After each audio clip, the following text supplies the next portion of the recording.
Live from the AM1310 WDPN studio, it's time for live and local sports talk. It's the Sam Bourquin Show. I'm ready. Give the show a call at 330-821-1310. Good call, meatball. Watch the Sam Bourquin Show on the AM1310 Facebook page, the Q92 YouTube page, and on X. This is the Sam Bourquin Show on AM1310 WDPN. Right there. With 3 fouls, too. There's a 3. Mobley buries it. Boy, do the Buckeyes need that one to go. Thornton with a good block out. No call. Up ahead. Bynum catch and pass to Mobley for 3. Yes! What a sequence for the Buckeyes. Trying to bleed some clock. Chapman's wide open down on the baseline. There's Mobley for 3. Got it. He's feeling it. It's a long 2. Or shots, but you get volume of shot. And so that's transformed the game. The game is transformed again. So teams are struggling a little bit to adjust to that. Then you have injury, you got a problem. Back Carroll had it knocked away by Lonzo Ball. Mitchell drives, banks, and scores. Boy, he is so... Mobley works in toward Jonathan Isaac. Isaac knocked it away for a moment. Mobley gets it back. Proctor, hey! Knocks it down. Good.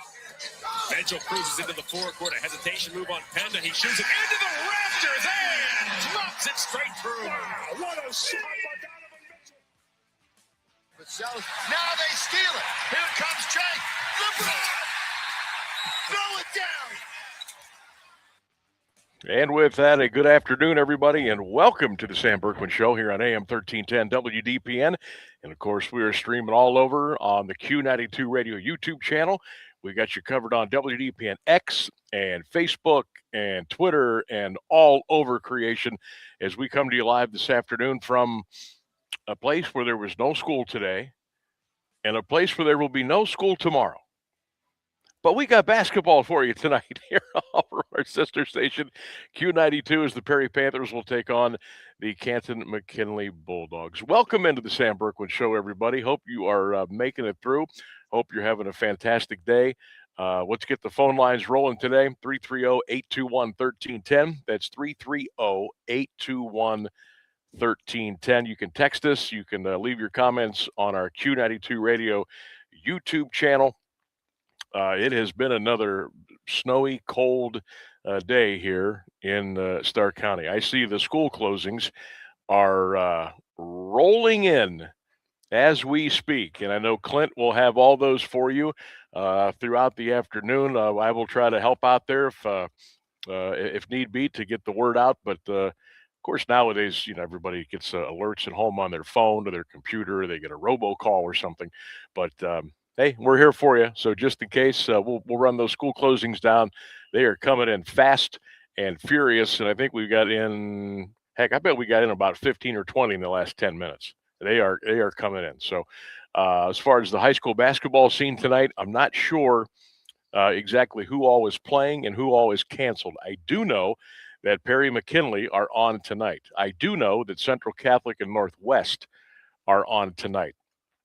If anybody can help me out there via text or comments, let me know so we can get the word out, because we certainly don't want folks going out to local gymnasiums and high schools if there's not going to be any basketball on this night. I tell you what, I would be shocked. I would be shocked if kids are in school tomorrow. And I think they may go Thursday. It looks like we're going to get a little reprieve from the wind chill. And then it is coming back at us again with a right and a left. And I would be shocked if kids are in school on Friday. That's just one humble non-meteorologist man's opinion. But I don't see the kids going to school Friday, maybe Thursday. But a lot of you are off tomorrow, so get out there and enjoy what you can enjoy. A little PSA, a little public service announcement for the kids. And I know we don't have a ton of kids listening to this show in their teens, of course.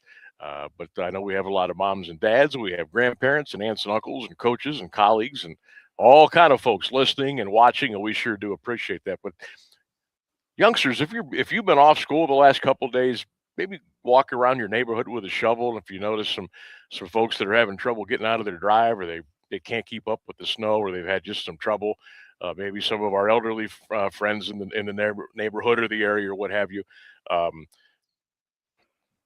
If you can, maybe just take a little walk by, have your shovel, maybe knock on the door, see if you can help them out a little bit, because it's tough. It's been tough sledding the last couple of days, and I think we're good as far as the snow is concerned. Well, we're not good, but we're done with that for a little while. It looks like, but the cold and the wind chill and the blowing and the drifting is not going away anytime soon. Matter of fact, I made the mistake of looking on a couple of weather apps. And I think this is going to be with us for like the next 2 weeks. Just bone chilling cold every day, going below zero at night, high temperatures, no higher than like 11 or 12 or 13 degrees. And I don't know when we're going to get out of this stuff, but the sooner the better. But let us know how you're doing out there today. 330-821-13, Hall of Fame City. I see you're checking in. Appreciate that. Hall of Fame City was ready to go before we were today. He said, "Hey, where's Sammy B at?" We had just a little bit of technical problem with a little internet connection here, but we are good to go, and we should be smooth sailing here the rest of the way. Brad Fox stopped by and made sure we're good to go. We're all set up here.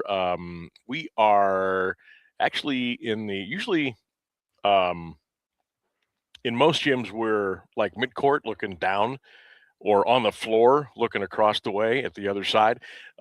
Here at Perry today, we are sometimes we've been like caddy corner, but today we're kind of back behind the hoop a little bit, and we got a good view.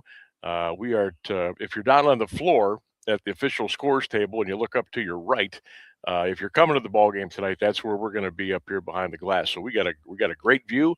We got power, and we're ready to roll here tonight. So if you're coming out tonight, be careful, drive slow. They've done a great job here with the plows and creating enough parking spaces. They got the salt out. I was watching.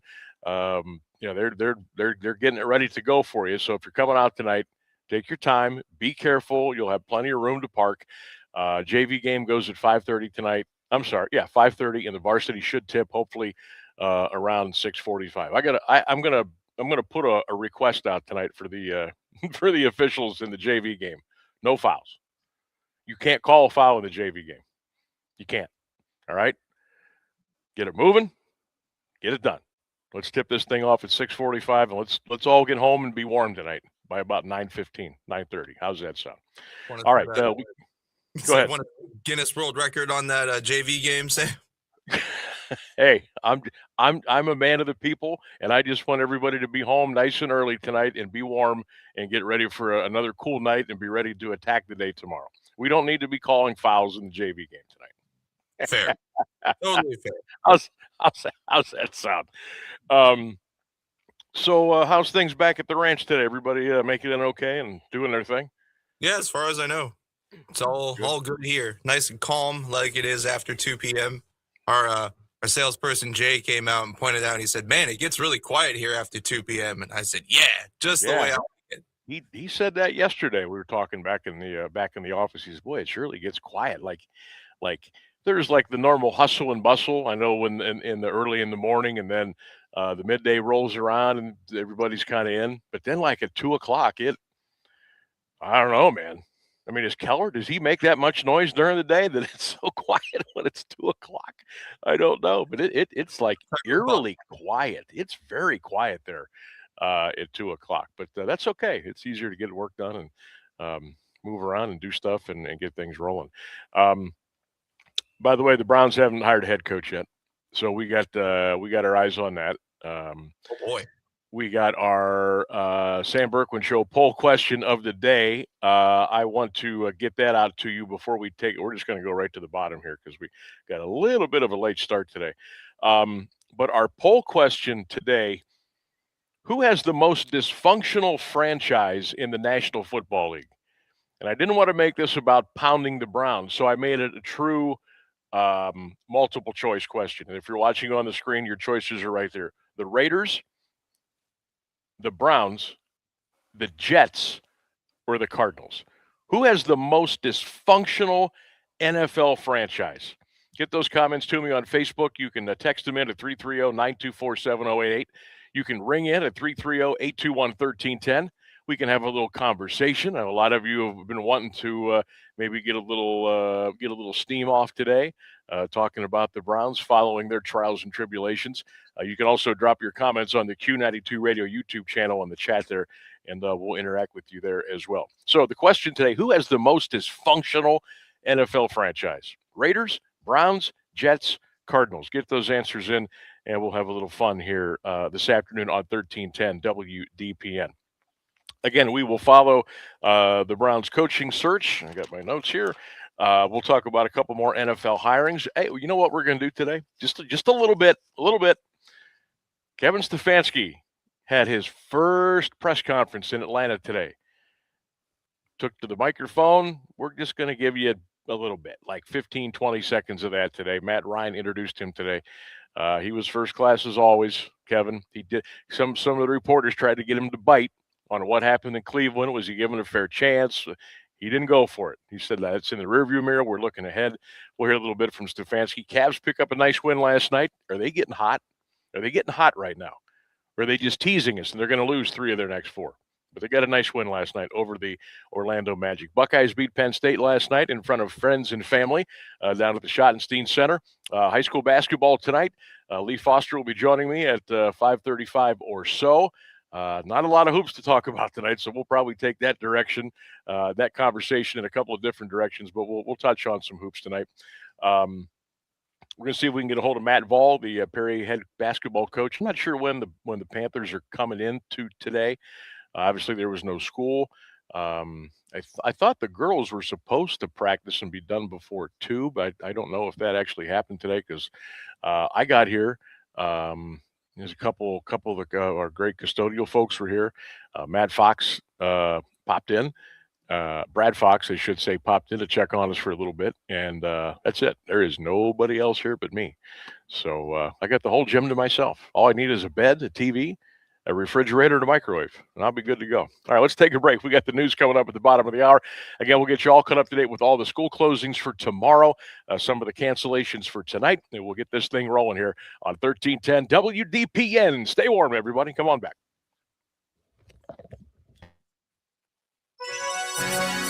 Now, the latest area news on AM 1310 WDPN.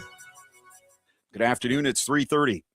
Federal Appeals Court granted the Trump administration a full stay of a lower court ruling preventing ICE agents from detaining protesters or using non-lethal munitions and crowd dispersal tools during protests in Minnesota without probable cause. In its ruling, the 8th U.S. Circuit Court of Appeals panel said the district judge's January 16th injunction was too vague. The 3-judge panel said they reviewed videos of the protests showing observers and protesters engaging in a wide range of conduct and federal agents handling the situation. The appeals court paused the judge's injunction January 21st, prompting the plaintiffs to file an emergency motion to lift the stay Saturday. The request was denied.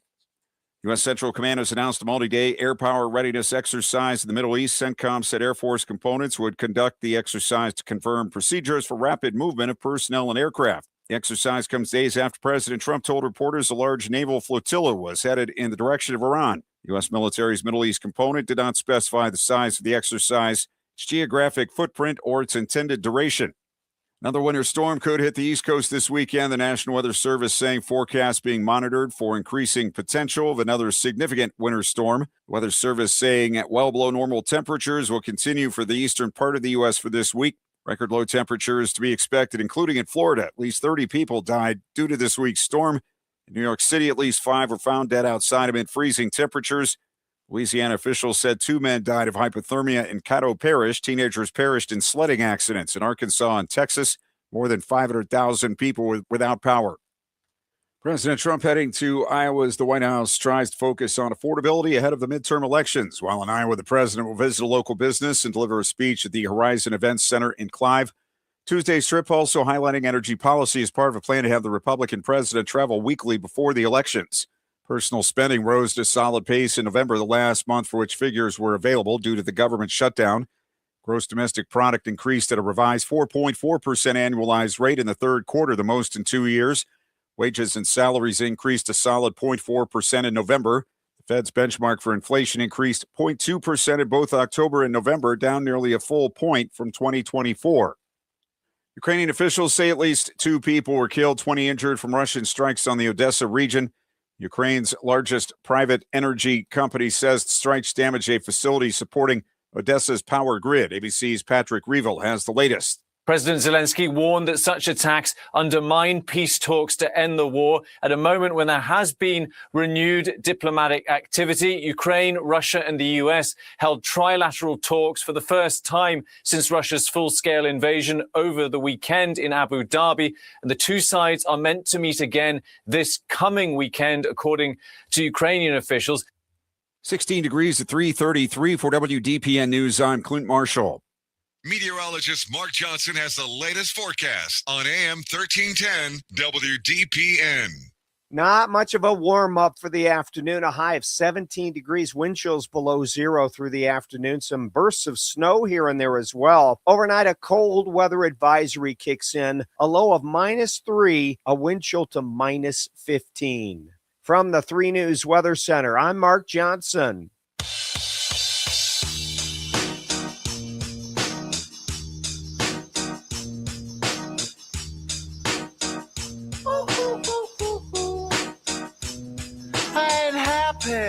I'm feeling glad I got sunshine in a bag. Oh, no sunshine here. No sunshine anywhere, I don't think. Welcome back to the Sam Bourquin Show. 1310 WDPN streaming. Of course, you can check us out, watch us live right now online on our WDPN Facebook page, our X page, the Q92 Radio YouTube channel. Give us a like, a follow, share, a comment. If you're on the Q92 page, make sure you hit that subscribe button. Phone line open 330-821-1310, 330-821-1310 as we come to you live today from Perry High School, otherwise known as the PTO. How about our graphics today? We're matching up. We got the gold, we got the black, we got the Perry on the wall behind. I can't honestly tell you that we planned this to do this way, but it's what it looks like, and it looks really good. Richard checking in on the YouTube chat. Sam, the Browns have to be a top job. I mean, they do have a Pro Bowl quarterback, after all. Yeah, that's kind of turned into a running joke in the NFL. And I said that yesterday. It's not even a story. That's not even a story. Shedeur Sanders going to the Pro Bowl. That's an absolute nonsense. Nothing against him. Not really. I mean, Shedeur Sanders is the quarterback who he is. But for the NFL to try to get a grab, a little money grab, a little ratings grab, to put his name in there and get him a part of the ridiculous shenanigans for the Pro Bowl and all their activities and stuff like that, that's a farce. That's a joke. It's actually embarrassing. It really is. But nothing against Shedeur, but I'm pounding the NFL for that. That's just a grab because nobody cares, nobody watches. At least people that are sane of mind don't watch that. And now they've got him in there, and they're thinking that's going to draw more eyeballs. Unreal. School closings today, boy, they're all over the place. Matter of fact, at this point, I don't even know who is still in school tomorrow. Clint will have all those closings for you throughout the afternoon here on 1310 WDPN, and I'm sure if Rainsburg gets some calls or what have you, or messages, we'll be sure to pass those along to you as well. But I just kind of going down the list here a little bit, and I don't doesn't look like anybody's open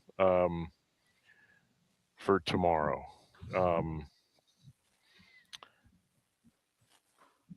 Let's see here.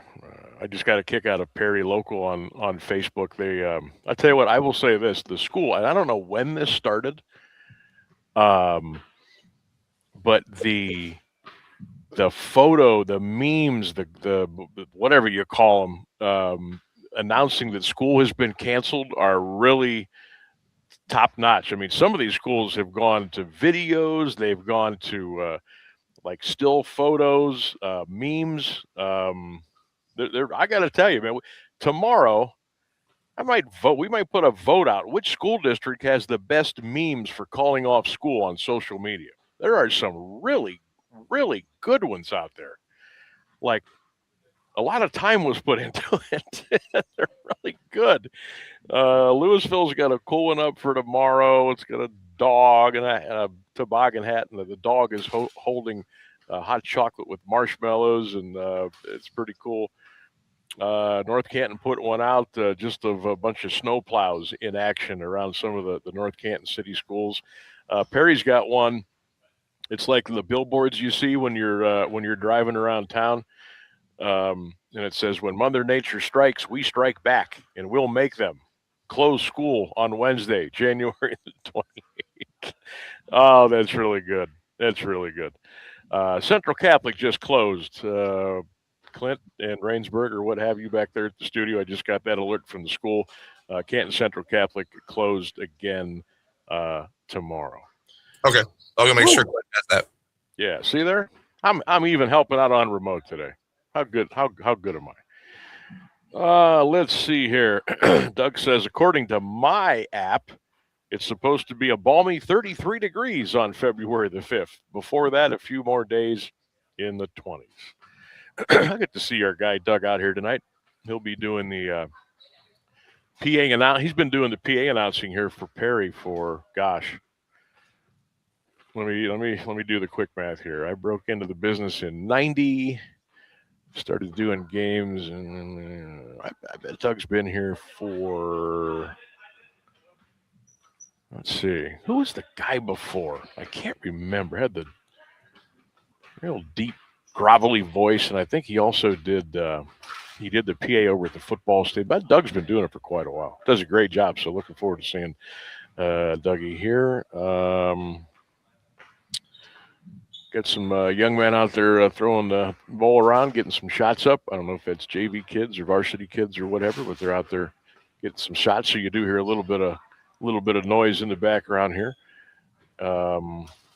Dick Falvo, that's the guy. That's right. You knew you walked into Perry when you heard his voice doing the football stadium and also the gymnasium. Phone lines are open 330-821-1310, 330-821-1310. Chad Himes checking in. Yeah, Perry's billboard, they took like a Tim Misney idea with it. That's the one that I was just trying to explain, and it's really cool. My hat's off to, I don't know who started these or when it started, but the schools are doing I don't know if it's like the students are doing it or graphic people, but they're doing a really cool job. We might have a little contest maybe on Friday, because I got a feeling kids are going to be off school on Friday again. I think they'll be back on Thursday, but I think they're going to be back on Friday. But that's the school districts, man. Hats off. You guys are doing a great job. Poll question today. Who has the most dysfunctional franchise in the NFL? Raiders, Browns, Jets, or Cardinals? Get those comments in. We'll have a little fun here this afternoon.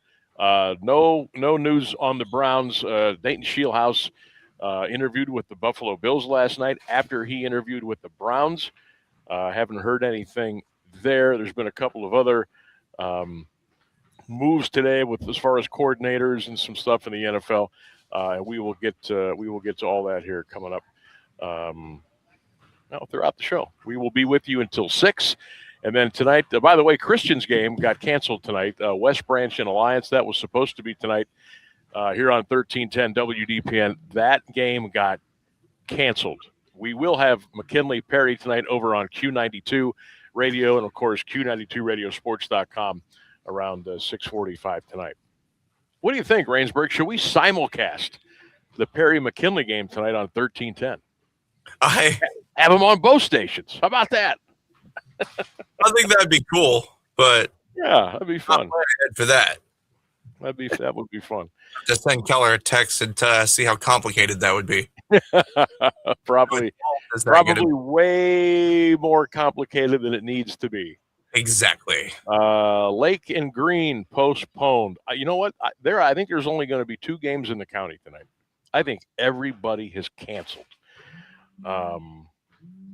Holy cow. This is crazy. Let's see here. The Dong Bobbler says, I'd love to hear anybody argue anything but Browns. I'd love to hear anybody argue anything but Browns. I think Dong Bobbler is trying to say he's tired of hearing about the Browns. You know what? I'm too, but it's part of the gig. You would be surprised, and I have found this out over the years, over the decades doing this. Are there times when I wake up in the morning and I go, my God, the last thing I want to even hear is the word Browns. I don't want to hear the name Haslam. I don't want to hear coaching search. I don't want to hear dog pound. I don't want to hear anything. But you know what? People want to talk about it. And those that don't want to talk about it still want to listen about it. I learned that. I learned that over the years because there were days I said, nope, we're not doing it. We're not talking about them. And then eventually you do because people are complaining and want to know what's going on. Even if it's negative, they want to know, they want to comment, they want to be in the conversation. So that's why, because it's a big story. It's a big story, and it will continue to be a big story. It'll be a big story after they hire the coach, because then what?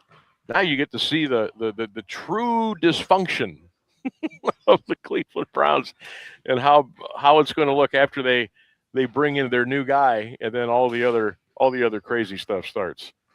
Let's see here. Okay, all right, fair enough on that one. Let's see here. Michael says, yep, the Browns are a dumpster fire. They always will be, but they are our Browns. See, that's what I mean. You can't get away from it. Even though you want to, you can't get away from it. But are they the worst franchise? Are they the most dysfunctional franchise in the NFL? 330-821-1310. Get your comments. I'm going to read some of these here because they are absolutely pouring through. Timmy Lang says, haha, come on, Sammy. We know the answer to that. Gary says, not even a question. It's the Cleveland Browns. Jeff says it's the Browns. Doug says, I'll go in this order. Browns, Jets, Giants. I don't think the Giants are dysfunctional anymore. They got John Harbaugh. I don't think they're dysfunctional anymore. Jets, yes, very, very much so. Robin says, honestly, Sam, I think the Raiders are the most dysfunctional franchise. That could be a conversation piece. I could probably meet you almost halfway up the hill there. I really would. Raiders are bad. I mean, Mark Davis, what is he doing with that sweet haircut? What is Mark Davis doing? That's kind of a disaster out there. Brian says, Sam, you already know the answer to that question. Brian Wynn, good to hear from you, my friend. Todd says the Cardinals, and it's, see here, now Todd is from Arizona, but this is his take here. He says, Sam, the Cardinals, and it's not even remotely close. They are the oldest team in the NFL and the newest team in the NFL. The Texans have more playoff wins than the Cardinals do. Al says it's the Raiders, Jets, Browns, Cardinals in that order. Luann says it's the Browns. Smiley face. Timothy said it's the Browns. Again, we're looking for the most dysfunctional NFL franchise. Your choices are the Raiders, the Browns, the Jets, and the Cardinals. Get those in on our social media platforms, Facebook, Instagram, Twitter, what have you, or you can call in at 330-821-1310. Tim says it's the Cleveland Browns by far. Don says, Sam, Browns, not even close. As long as they kept Andrew Berry, nothing is going to change. Patrick says, you really have to ask that question. Yeah. Okay, well, I thought we would get a few Browns and Jets, but apparently you all are fired up and angry and mad, and I certainly don't blame you. But our question is, the most dysfunctional franchise, who you got? Raiders, Browns, Jets, Cardinals? Let us know here on the show, 1310 WDPN. Again, if you're just tuning in, we are live here at the Perry today. We're in the beautiful Perry High gym. They used to. I'll have to ask Doug again. I thought they used to call this the Perry Fieldhouse. Maybe they still do. But that's where we're here today. We will be bringing you the Perry Panthers and the McKinley Bulldogs tonight over on our sister station, Q92. That's 92.5 FM. And, of course, Q92radiosports.com. The Pups and the Panthers tonight. One of only two games, I believe, that are still being played in Stark County. Northwest and Central still on, as far as I know, tonight, just down the road at CCC. Later on today, I should say, we got Sammy's Best Bet coming up at 529 on this day in sports history. The Purple Raiders of Mount Union. Oh, The latest poll came out today. They're kind of going the wrong way here. They're going to try to stop the bleeding tomorrow night. I'm pretty sure that game will be played tomorrow night. Mount Union Marietta will have it here on 1310 WDPN. Ryan Keller will join me from the Mack Center tomorrow. Let me see here. On this day in sports history, and I think there's one more thing here. Yeah, the on this day in sports history audio. I think you're gonna like.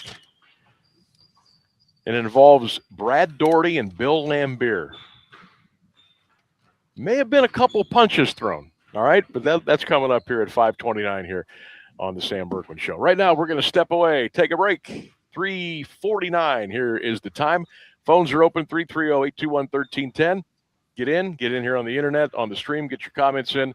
We'll have a little fun here on another brisk, chilly, snowy Tuesday here in Stark County. Stay with us, everybody. More to come live from Perry High School on 1310 WDPN.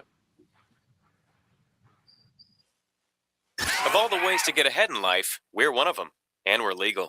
The John Tesh Radio Show. I'm John Tesh, and we couldn't be happier about bringing you intelligence for your life every day. We have a room full of researchers gathering the information and ideas you need to make your life simpler and better, and to make you the smartest person in the room. You're just trying to be better. We're just trying to help. The John Tesh Radio Show. Join me for music and intelligence for your life, 10 to 3, Monday through Saturday, only on AM 1310 WDPN. It's intelligence for your life. It's back. Canton Greek Fish Fry. Drive-through only. This Friday from 4 to 6:30 p.m. at St. Harlumbus, 251 25th Street Northwest. Order online by 7 p.m. on Thursday or call 330-454-7278. Visit CantonGreekFishFry.com for menu and details. This place has a pulse. You hear it in the canopy, feel it in the ground. Life, fully illuminated, engulfs you. From the birds singing in the treetops above to the tiniest insects in the soil below, you take a deep, cleansing breath, filling your lungs with the essence of the forest. Now, imagine it's all gone. Healthy, life-giving forests reduced to nothing.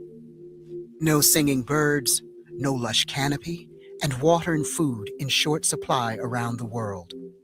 Time is running out to protect our forests, and without our love, they can and will disappear.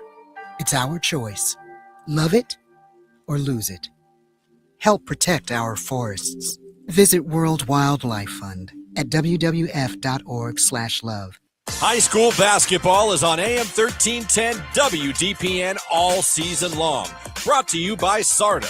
I'm Christian Bigglesworth, calling boys and girls action from around the Eastern Buckeye Conference, the Alliance Aviators, the Marlington Dukes, and the West Branch Warriors. And this year, listen live and free on the AM 1310 WDPN Facebook and X pages and the Q92 YouTube channel.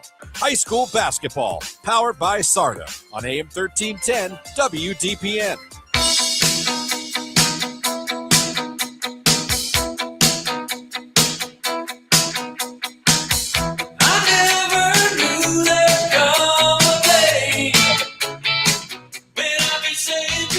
Welcome back to the PTO here on the Sam Bourquin Show. Hey, Ryan, 1310 WDPN. Welcome back, everybody. Ryan Rainsberg back at the ranch holding the fort down on Smith Avenue. We are live here at Perry, the Perry Field House today.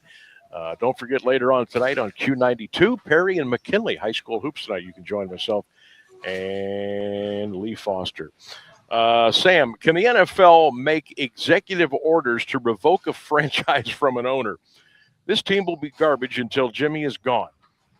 A team should only be allowed to have 4 consecutive losing seasons and then be on the market for bidders.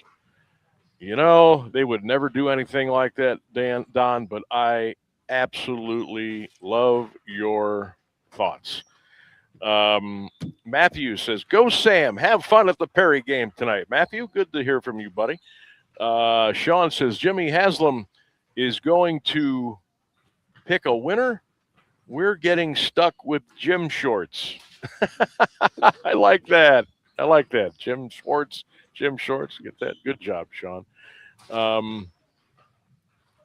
Let's see here. Well, he must open up the doors. Getting a little cool breeze in here right now. Sam, the New York Jets are a joke, too, but their owner didn't commit a bunch of crimes. The Zach Wilson pick is embarrassing, but not as bad as trading for a quarterback with 20 counts of sexual assault. Yeah, can't argue that. Them's the facts. You can't run from that. Bill says, well, with D wearing the pants, it's going to be expected. Wonder if Jimmy is making half the decisions or all of the decisions. Deb says, Sam, it's unreal crazy. I can't believe it. We go after this year after year after year. Zach Hardy checking in. Sam, it's a front office issue. Stefanski is actually a solid coach, and I don't think was the issue. I've been saying that since he got fired. Watch him win in Atlanta. The Browns are the worst, least attractive NFL vacancy. They'll get someone just because it's an NFL job. But if the person is ever even accidentally someone quality, I doubt it. What's the ceiling for anybody to come in here as long as the Haslams are calling the shots? You guys and gals are all over it. That's why I love our audience.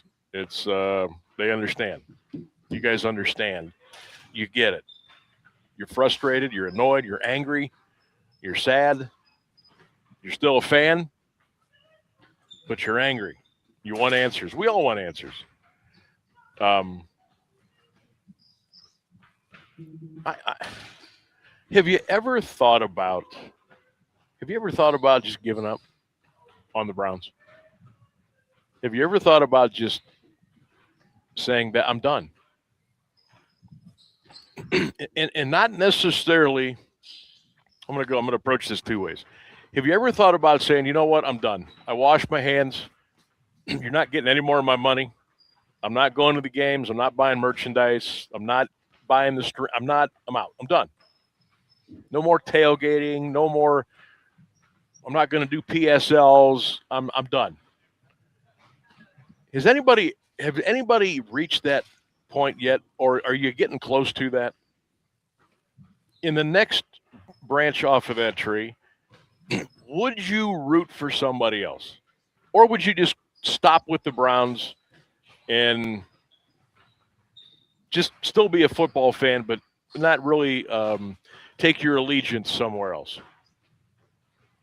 Have you had that conversation with yourself or anybody else, where you're at the point where, you know what, it's hopeless, this is embarrassing, I haven't seen a winner for decades, I don't like the way this is going, I don't see it getting better, I'm not a fan of the regime, I don't trust anybody, they make it hard for us being the fan, they make it hard for us to be a fan.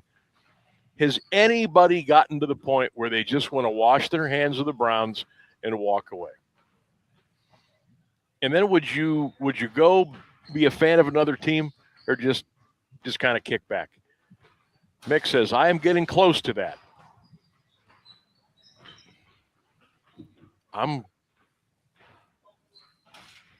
As a fan, I'm close. I would never go root for another team. I would just stop the fanaticism for the Browns. Now, doing what I do every day for a living, obviously, still got to follow everything. You got to know everything that's going on.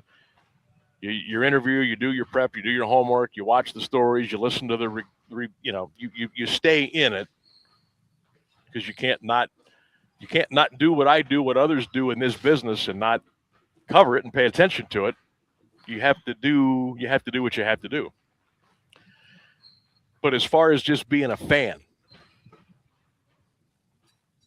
I'm getting close. Honest to God, I'm getting close. And again, I'll just check out from the fan side. I'll still watch. I'll see what they do. I may I may adopt some new players, some favorite players, but I won't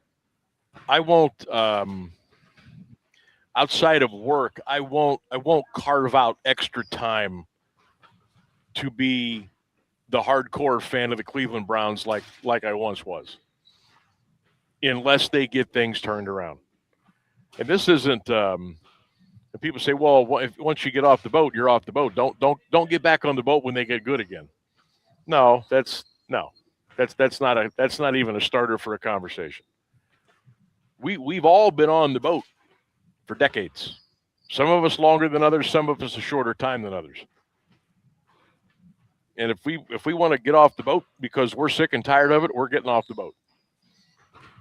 And then if somehow by some miracle something happens to where this current ownership group and general manager get their bleep together, then we'll all circle the wagons, or if they're gone, if somebody puts enough heat on and the Haslams give up and they sell and somebody else comes in, highly doubtful, probably won't ever happen. I know. But if that would renew interest for me as a fan and not just somebody who covers the team and watches the team and distributes information to all of you. I'm close. I'm sorry. I got a lot of best friends, dear friends, that'll probably be angry with me. It'll probably take me off the group text. Hey, I don't know how you all still do it. I'm just getting to the point where it's not priority for me to be a fan of this franchise. It's just not. It's not. What are your thoughts? 330-821-1310. Drop your comments on all of our social media platforms. All right, we're going to take a break. We got the big news and weather coming up here at the top of the hour. 1 hour in, 2 more hours to go here live at the Perry Fieldhouse today. It's the Sam Bourquin Show.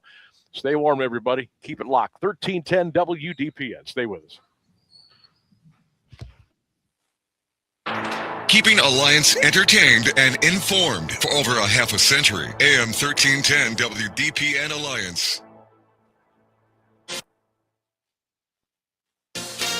ABC News, I'm Wayne Cabot. Critics in both parties are calling for Kristi Noem to be ousted as Homeland Security Secretary for immediately branding Alex Preddy as an aggressor in his fatal shooting by federal agents. But President Trump says she's doing a very good job and will keep her on. Leaving the capital for Iowa, he said the killing of Alex Preddy needs to be investigated. Well, I'm looking at that whole situation. I love everybody. I love all of our people. I love his family. And it's a very sad situation. The federal government is telling regional power suppliers PJM and Duke Energy to go to generator power at their data centers after a monster winter storm cut power to more than 1 million customers at its peak. The Department of Energy wants to prevent further blackouts in the Mid-Atlantic and Carolinas. Much of Kyiv has no power or heat today in the fourth winter of war after more Russian drone strikes. Yale is going tuition-free for families earning under $200K. This is ABC News. Taxes was feeling unwelcome. Now Taxes is an open door, literally, to new TurboTax stores. Meet our experts in person. Hi, welcome in. They're powered by Smart Tech and ready to do your taxes for you. Get real-time updates while you go about your day. Confident your taxes are done right. Now this is Taxes. Intuit TurboTax. TurboTax stores opening soon. Real-time updates only in iOS mobile app. Welcome to guided meditation. Close your eyes. You're at the beach. The seagulls are calling. You take out your iPhone 16e you got from Cricket and use Apple Intelligence to clean up that selfie you just took. It's a good one. You send it to your friends instantly thanks to reliable nationwide 5G.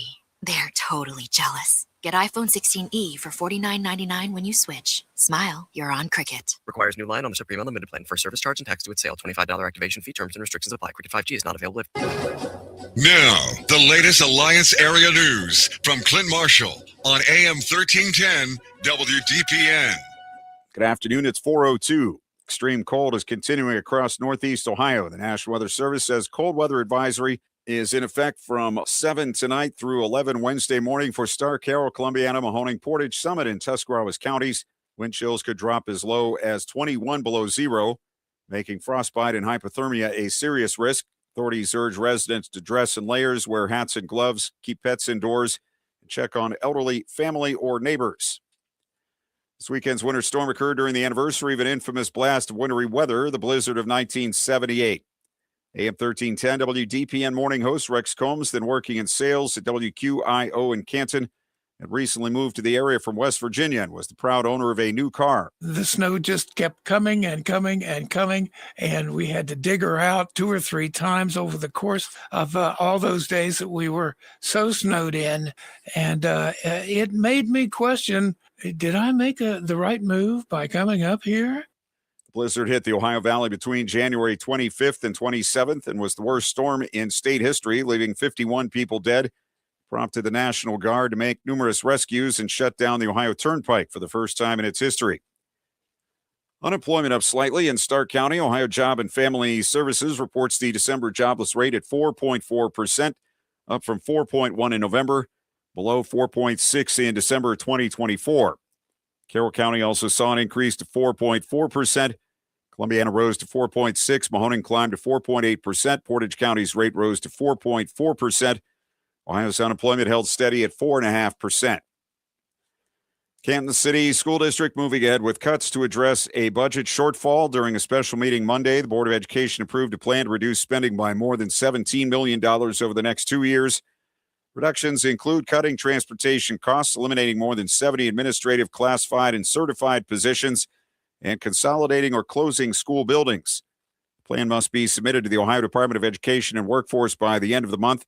The plan does not address a projected deficit in 2029.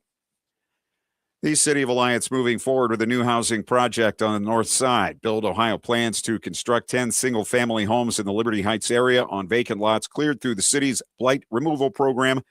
The homes will target low-income neighborhoods with prices around $200,000 and down payment assistance of $50,000 to $60,000. Ground expected to be broken in March for the first 5 houses. City officials and nonprofits say the project will create jobs, build equity, and strengthen neighborhoods. Council received 3 pieces of legislation last week. Presentation is scheduled next month before any vote. Trial set for March 3rd. 4-man accused in a fatal accident in Perry Township. 25-year-old Michael Kennedy of Canton Township faces a count of reckless homicide after 23-year-old Cole Parker was killed in August 2025. Police said Parker was struck by a skid steer loader as it was being used to move wood for a bonfire on Erie Street Southwest. Kennedy was indicted by a Stark County grand jury in November and pleaded not guilty. A final motion earlier this month to dismiss the case, unsuccessfully arguing in common pleas court that evidence showed no alcohol or intoxicants on him, while the victim had a blood alcohol level above 0.30. Canton Township man facing charges after allegedly stabbing his parents. The grand jury indicted 49-year-old Joshua Schaefer on counts of attempted murder, felonious assault, and domestic violence.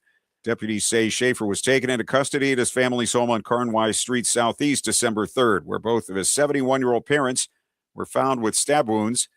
They were treated at a hospital. Schaefer being held on $1.5 million bond and is scheduled to be arraigned Friday.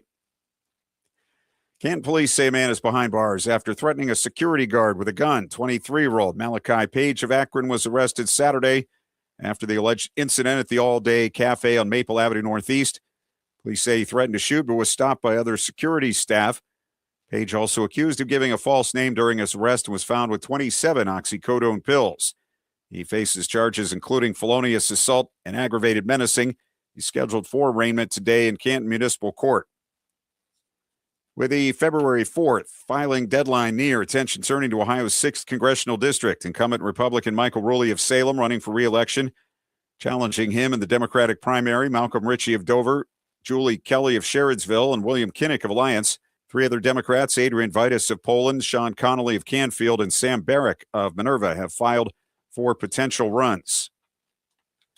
Federal murder case involving the March 2024 death of a postal worker could be delayed. Prosecutors say the Justice Department has not decided whether to seek the death penalty against Caprice and Thomas Sledge, accused of killing John Tay Davis in Warren.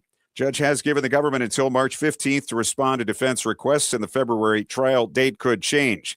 Men face life in prison if convicted. 15 degrees at 4:07. This is the local edition of WDPN News. I'm Clint Marshall. This WDPN weather is brought to you by Canterbury Villa of Alliance, where your loved ones become family. Schedule a free visit today by calling 330-821-4000. Well, winter coats, yep, button them up, zip them up. It's going to be cold all day. Cloudy skies, some bursts of snow here and there, a high near 17 degrees. Overnight, cold weather advisory kicks in, mostly cloudy, a low of -3, a wind chill to -15. I am Mark J. Weather from 3 News.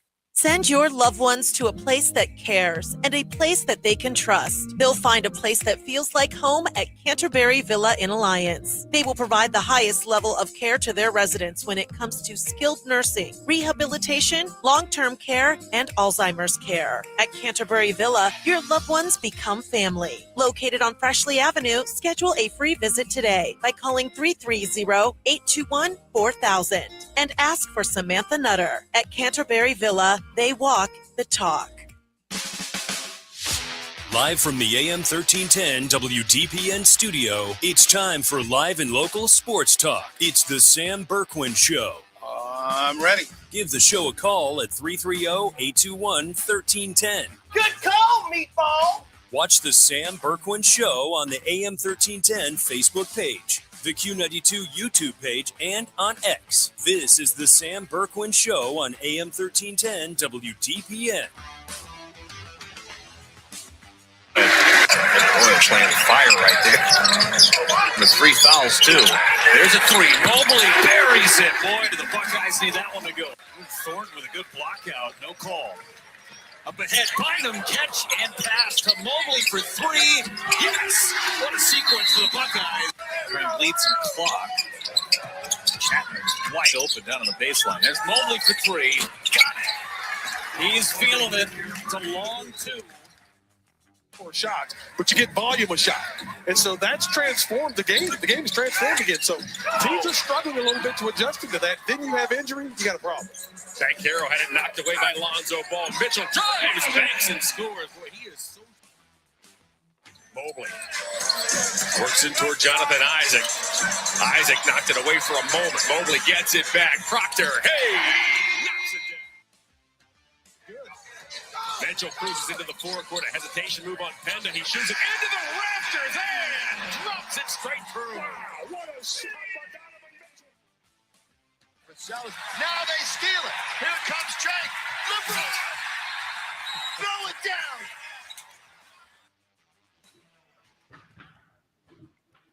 Well, LeBron's still getting up there. Still doing windmills and running the floor. Hey. Boy, the Lakers put one on the Bulls last night. I think Luka had like 45 points last night. Lakers will be in town tomorrow night at Rocket Arena. Cavs and the Lakers tomorrow night. LeBron, Luka, the whole crew will be there tomorrow night. Gotta be his last, right? Gotta be his last trip into Cleveland. As a member of the Lakers, anyway. I don't know what's going to happen past that. I don't know what LeBron wants to do. I kind of get the feeling that the Lakers kind of want to move on, I think, here after this season. If you've been watching the stories and reading the quotes from Jeannie Buss and people inside the organization, I think this is going to be it for LeBron. I don't know if he's going to announce he's going to retire. Of course, it's always in the back of everybody's mind. Would he come back and finish his career out with Cleveland? Maybe one more year. Would he sign a one-day contract and retire as a Cavalier? A lot of stuff going on there. But Cavs and Lakers tomorrow night at Rocket Arena. I'm sure we'll be talking about that one on the Thursday edition of the show here on 1310 WDPN. Welcome back, everybody. Hope you are well. Hope you're warm. Hope you're getting around town okay, getting home from work, running errands, doing all those things that we got to keep doing no matter what Mother Nature throws at us, right? We're live here at Perry today, the Perry Fieldhouse. We will be broadcasting Kent McKinley and the Perry Panthers tonight over on Q92. That's 92.5 FM, Q92radiosports.com, all of our social media platforms. All you have to do is click, tap, boom, you're in. It's free. Always going to be free. You don't have to do some paywall or any kind of garbage like that. We've got you covered here, 1310 WDPN, and, of course, on Q92. Christian's game tonight, Alliance and West Branch. That ball game has been canceled tonight. They will make it up at a later date. So all the schools are off tomorrow. All the schools are off tomorrow, our area. So kids, be safe. Enjoy your cold day, your snow day tomorrow. Is there a point in time where teenagers, 15 to 18, and even the younger ones do you get bored with snow days, or are you okay with that? I just wondered. Like, you're coming off that winter break, the Christmas break, right? You go back for a couple of weeks, and then you had MLK Day off, and now you got all these days off with the snow and the cold. I mean, at some point, do you want to go back to school, or are you okay with just not having school? And what do you do all day? I know my son hasn't done anything. Now, he did help us shovel the other day. He was still in his sleeping clothes when I left the house today. I'm pretty sure he didn't do anything yesterday. I know he's been doing some chores. I shouldn't say that, but I mean, what do you do all day? My goodness. Phone lines are open 330-821-1310, 330-821-1310. Drop your comments on the Q92 Radio YouTube channel, the chat we got going on. Matthew checking in. It says, Sam, stay warm, get some hot chocolate tonight at the Perry game. Great pizza, also at the concessions. I might have to check that out. They do have some pretty good pie here at the concession stands. I'm going to have to do that. Our poll question today, who has the most dysfunctional franchise in the National Football League? We'll give you 4 choices today. All right. Raiders, Browns, Jets, or Cardinals? Who has the most dysfunctional NFL franchise? Get those comments in in the chat room. You can post those comments on my Facebook page as well. Or you can call in and we can have a little discussion, 330-821-1310. You can text too at 330-924-7088. The Browns obviously are leading the charge on this particular question. It's probably about 80%. We got a couple with the Raiders, a couple with the Jets. We got a couple with the Cardinals, but most of all of you, and you're all correct, by the way, even though this is an opinion question, you're all right. The Browns, to me, are the most dysfunctional franchise. And it's, you can talk about the Raiders, and you can talk about the circus that is Mark Davis and the people making decisions there. You would have to think that they will get it turned around. I mean, Tom Brady's got a big stake in the game now. Maybe Mark Davis should just stay out of the way too at this point in time. It's the thing. It's these meddling owners, and there's a difference between the meddling owners who do it for all to see and the ones that meddle behind the curtain. Like Jerry Jones does it in public. He does it for everybody to see. Okay, because Jerry loves Jerry. He wants the attention. He hasn't gotten enough of it. He's approaching 90 years old. He still feels the need. It's got to be about him. The Haslams, it's kind of behind the curtain. They don't speak very often in public. They don't do the press conferences a lot. Maybe one a year, maybe. But they're manipulating. They're controlling the puppet strings behind the orange and brown curtain. Okay. The Jets, that's kind of a mix. A lot of it is in public. Some of it's behind the closed doors. You can't have ownership groups like that. You just can't. And we've got one. God, I was walking around. I was at the North Canton Y last night, ran into some friends, and I said, you know what? I can't believe I'm going to say this. And I know that son of a gun took our team out of here and he moved them to Baltimore. But I swear to you, it was more functional with Arthur B. Modell running this team. It was. This nonsense that the Browns are, making these candidates take these cognitive tests and writing essays and taking a personality quiz and doing homework. And I'm not making this stuff up. This is true. And my question would be, and God, God bless it. If Jimmy and Dee and Andrew Berry were right here, I'd say, how has that gone for y'all? How is that working out? Have you achieved what you want to achieve with this stuff? Or maybe you should just sit back, sign the checks, and let people do their jobs. And maybe you should fire a couple of people that shouldn't have jobs anymore. I would. I'd probably get tossed out of the press conference and never be allowed to do it. But at this point, I mean, how is that working out for you? The way that you're going about running a search. Not only how is it working out for you this time around, how has it worked out for you in the past? We went down the litany of coaches on the show yesterday, right? We went through that in the 5 o'clock hour with Chudzinski and Pettin and Hugh Jackson. We did that. And I know that the Browns have made coaching gaffes before Haslam bought the team, but we have had a lot more since he's taken over. And obviously what they're doing in their search, the way that they go about it, their process is severely flawed. We're to the point where you are scaring people away. If they get an interview, they surely don't want to come back. And they're hearing other people that have not taken an interview have heard enough to where they don't even want to return a phone call or an invitation. Now, this is not that hard to figure out. There's 32 teams. Everybody knows everything about everybody. And no one, except the most desperate, wants to take a job with the Browns as a head coach. Now, you're down to Jim Schwartz. I think you still have a shot at Nathan Scheelhaus. I'm not 100% certain there. Todd Monken, is he back in the mix again? I don't want to go down that road. But you know what? If any of these guys get hired, I'm going to have to question them and say, hey, what? You don't want to stand up to the ownership group now? You're gonna fold tent just so you can have the job and do what they tell you to do, even though you came into this with a spine, you came into this with an idea. You were a little bit of an alpha, and now you're gonna turn tail now.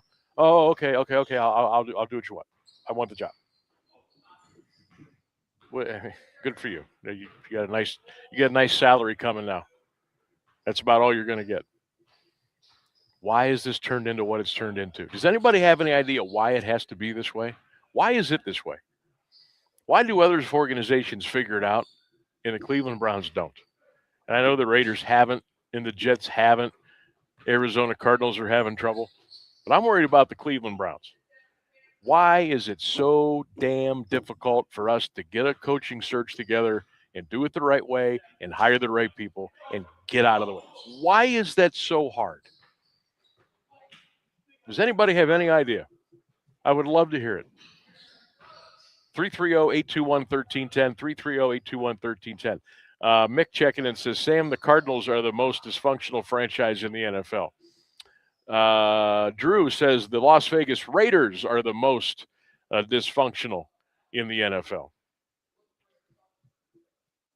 And that's why I put the Raiders and the Jets and the Cardinals and the Browns in the question, because I think those are the top four. And I just kind of want to feel everybody out today and see what you think. 23 minutes after the hour, we're going to take a break. Phone lines open here as we come to you live from the Perry Fieldhouse here on the Sam Bourquin Show. It's AM 1310 WDPN. We'll be right back.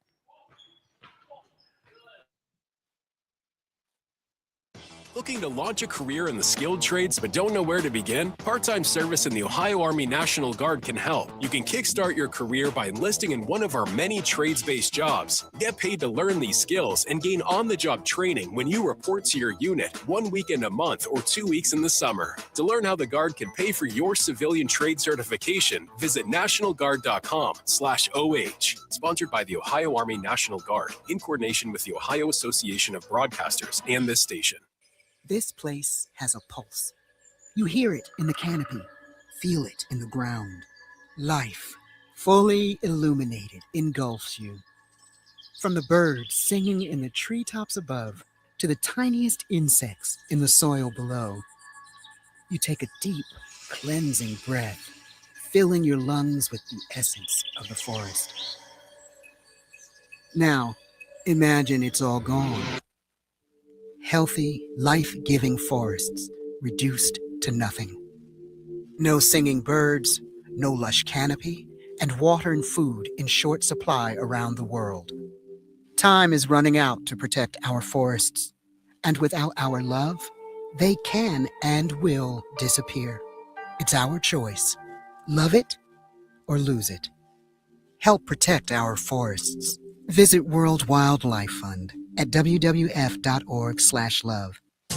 Here's the deal. We gotta set ourselves up. See, retirement is the long game. We gotta make moves and make them early. Set up goals. Don't worry about a setback.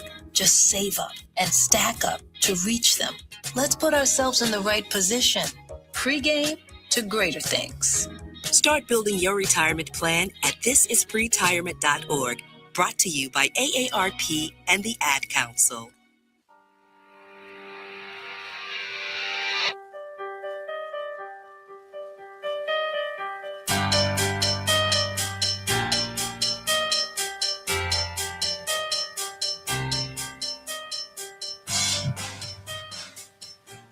AM1310 WDPN. Welcome back to the Sam Bourquin Show. As we're live here at Perry, getting ready for the Panthers and the Bulldogs coming up a little bit later on tonight, around 6:45 on 92.5 FM. You know it as Q92, and of course, Q92radiosports.com. Let me see here. Sam, the Browns are a dumpster fire. That is the smoke that you see coming from Berea and Cleveland. Let's see here. I see Grant Udinski is going back to the Jacksonville Jaguars. Are going to run it back again with Sunshine at quarterback and Liam Cohen, the coach. So good for him. He wanted no part of the Browns. He's out. He says, I'll go back. Mike McCarthy speaking today at the Pittsburgh Steelers headquarters. I've been listening to some of his comments here during the break. Kevin Stefanski met with the media today down in Atlanta, the first time he has been to the podium, and talked as the new head football coach of the Atlanta Falcons. Poll question today: who has the most dysfunctional franchise in the NFL? Is it the Browns, the Raiders, the Jets, or the Cardinals? Let us know. Drop those comments on the Q92 Radio YouTube channel, and you can get your comments on my Facebook page and all over social media today. You know how we do it. Coming up here in about 4 minutes, so we got the bottom of the hour news and weather. Coming up in about 3 minutes, we have another scintillating edition of Sammy's Best Bet. Took it on the chin last night.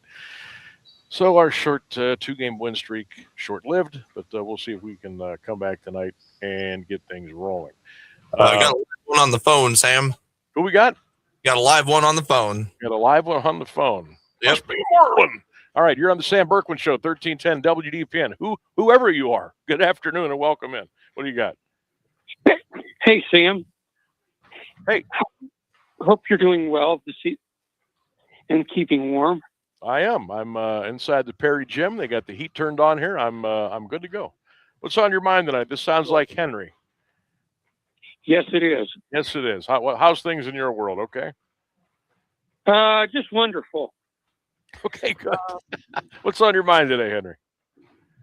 So tell me your thoughts on a 24-team playoff for college. Absolutely not. Absolutely not. I think 12 is enough. I don't even want to go to 16, to be honest with you.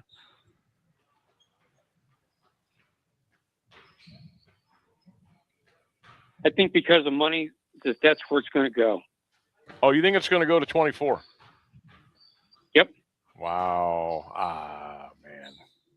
Like, I would accept 16. I would live with it. But 24, to me, I might tap out if it goes to 24. Because now we all know that it's just about a bag of money. I mean, that's insane to me. That really is. That's really insane. You might as well just forget about the regular season at that point. What does it mean if you're going to let 24 teams in? Hell, we'll be playing the national championship game in June, if they keep this up. Well, it's only 5 weeks. Henry, the season should be over January the 1st. You know that, right? I know. Should be over January 1st. I think what they're looking at is a format to where those that are in the playoffs, no bowl game.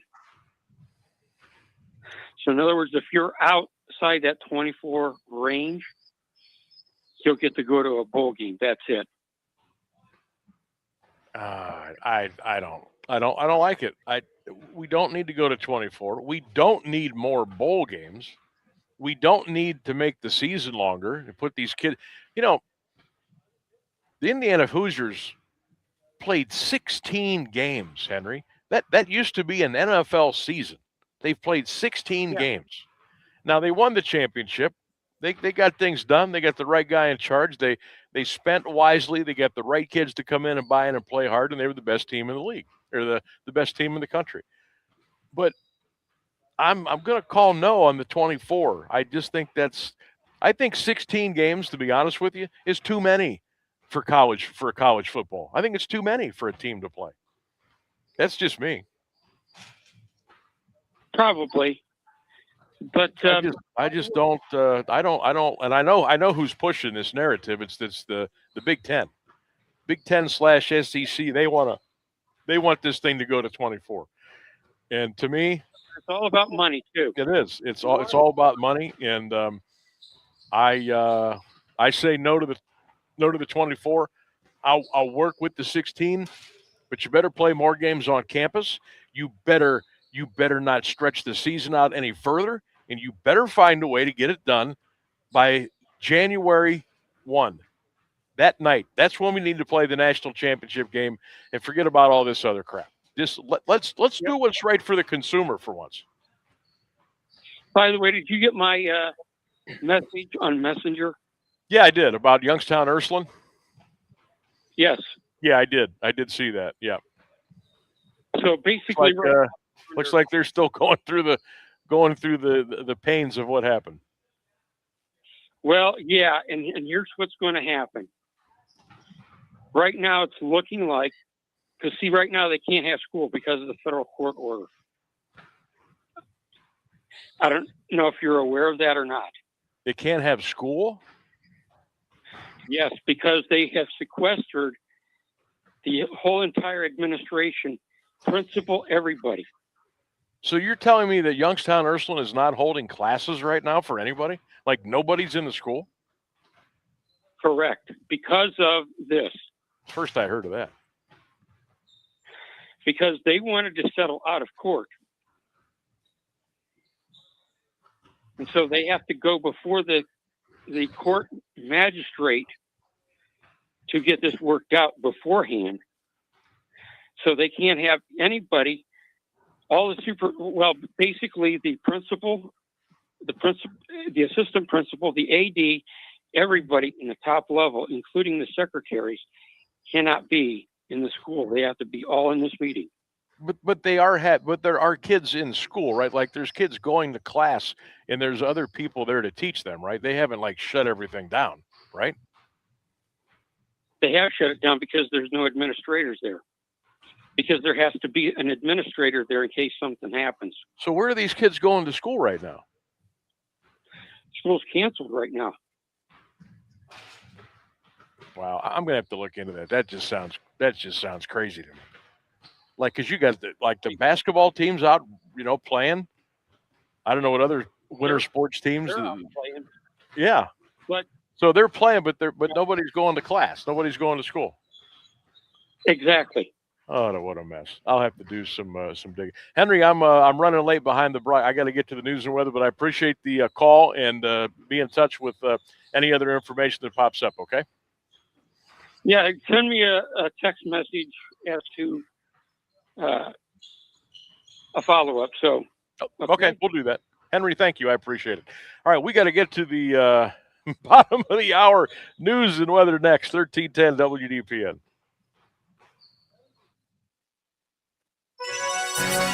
The latest news and the current Alliance area weather forecast are up next on AM 1310 WDPN. Good afternoon. It's 4:30. Federal judge heard arguments Monday from the state of Minnesota calling for an emergency block of the Trump administration's deployment of federal immigration agents to the Twin Cities. Plaintiffs claim the federal government's immigration agent buildup breaches Minnesota's state sovereignty and violates the 10th Amendment. Justice Department attorneys argued the administration is trying to enforce federal immigration laws in Minnesota, citing the state's so-called sanctuary policies. Federal officials argue shield illegal immigrants from detention and deportation. Judge Catherine Menendez questioned the district court's authority over separation of powers questions, namely between the state and federal governments. President Trump said Monday Iran had contacted his administration multiple times to seek talks as the U.S. moved an aircraft carrier strike group in Middle East waters. It expanded sanctions targeting Tehran's oil trade. The president declined to discuss what options his national security advisors had presented, whether he favored them. Trump confirmed his decision to dispatch an aircraft carrier to waters near Iran. U.S. Central Command said in a post on X this week, the Abraham Lincoln Carrier Strike Group is currently deployed in the Middle East to promote regional security and stability. Illinois-based Century Aluminum Company has entered into a joint development agreement with Emirates Global Aluminum to construct the first new primary aluminum production plant in the U.S. since 1980. Primary aluminum production involves smelting alumina to produce new aluminum metal that differs from secondary production in which existing aluminum is recycled.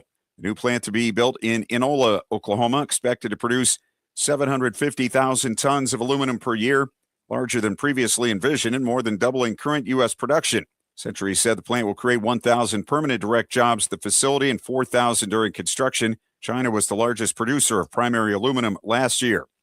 Aerospace and defense giant Boeing's turnaround continues ahead of the opening bell today. Boeing reported net income of $8.13 billion, a reversal from the company's $3.92 billion loss a year ago. Core earnings per share, a measure of a company's underlying profitability, were $9.92. Market had penciled in a 39-cent loss. Boeing also posted $23.9 billion in revenue, a 57% increase from a year ago, and above the market forecast of $22.6 billion. $400 million cash flow also doubled market forecasts. The company saw a more than 37% jump in revenue from its defense, security, and space unit. President Trump sidestepping California Democrats with an executive order aimed at fast-tracking the rebuilding of Los Angeles. A year after wildfires torched entire city blocks and left thousands homeless, Trump told the California Post Friday, "I want to see if we can take over the city and state and just give people the permits they want to build." Trump pointed the finger at Governor Gavin Newsom and L.A. Mayor Karen Bass for the slow rebuilding of homes ravaged by the January 2025 Pacific Palisades and Eaton fires. An estimated 16,000 structures were destroyed, but L.A. city and county officials have issued only 2,600 permits to rebuild so far. 15 degrees at 4:33 for WDPN News. I'm Clint Marshall. Now, the Alliance Area Weather Forecast from Mark Johnson on AM 1310 WDPN. Cloudy skies through your Tuesday afternoon. We get some bursts of snow here and there, a high near 17 degrees. Overnight, a cold weather advisory again. Early snow, then mainly cloudy, a low of -3, a wind chill to -15. I am Mark J. Weather from 3 News.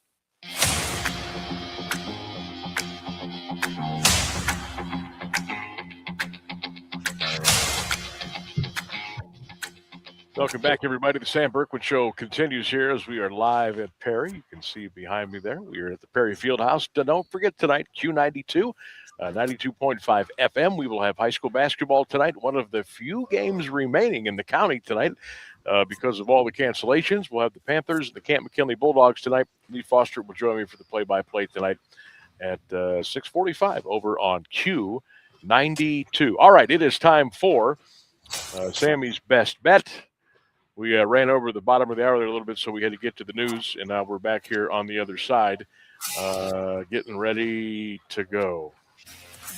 Oh, boy. Well, okay, last night we were on the Bulls, plus 1.5 against the Lakers. That didn't work out too well. So tonight we're gonna go into the college basketball world, and I had a couple I was looking at. I was looking at Michigan, Nebraska. Huskers are 20-0. I think Michigan's like 19-1, but the Wolverines are like an 11.5 point favorite. I got to be honest, I got a little skittish with that one. I said, let's do this. Let's go down to Oxford, Ohio. The 20-0 Miami Redhawks are taking on the UMass Minutemen tonight. It's a 9 o'clock tip. Shame on you, ESPN. 9 o'clock tip-off on ESPN. It's the U, for God's sake. Miami of Ohio is laying 10.5 at home against UMass. Boy, you're undefeated, man. You're going to have to create your own energy tonight.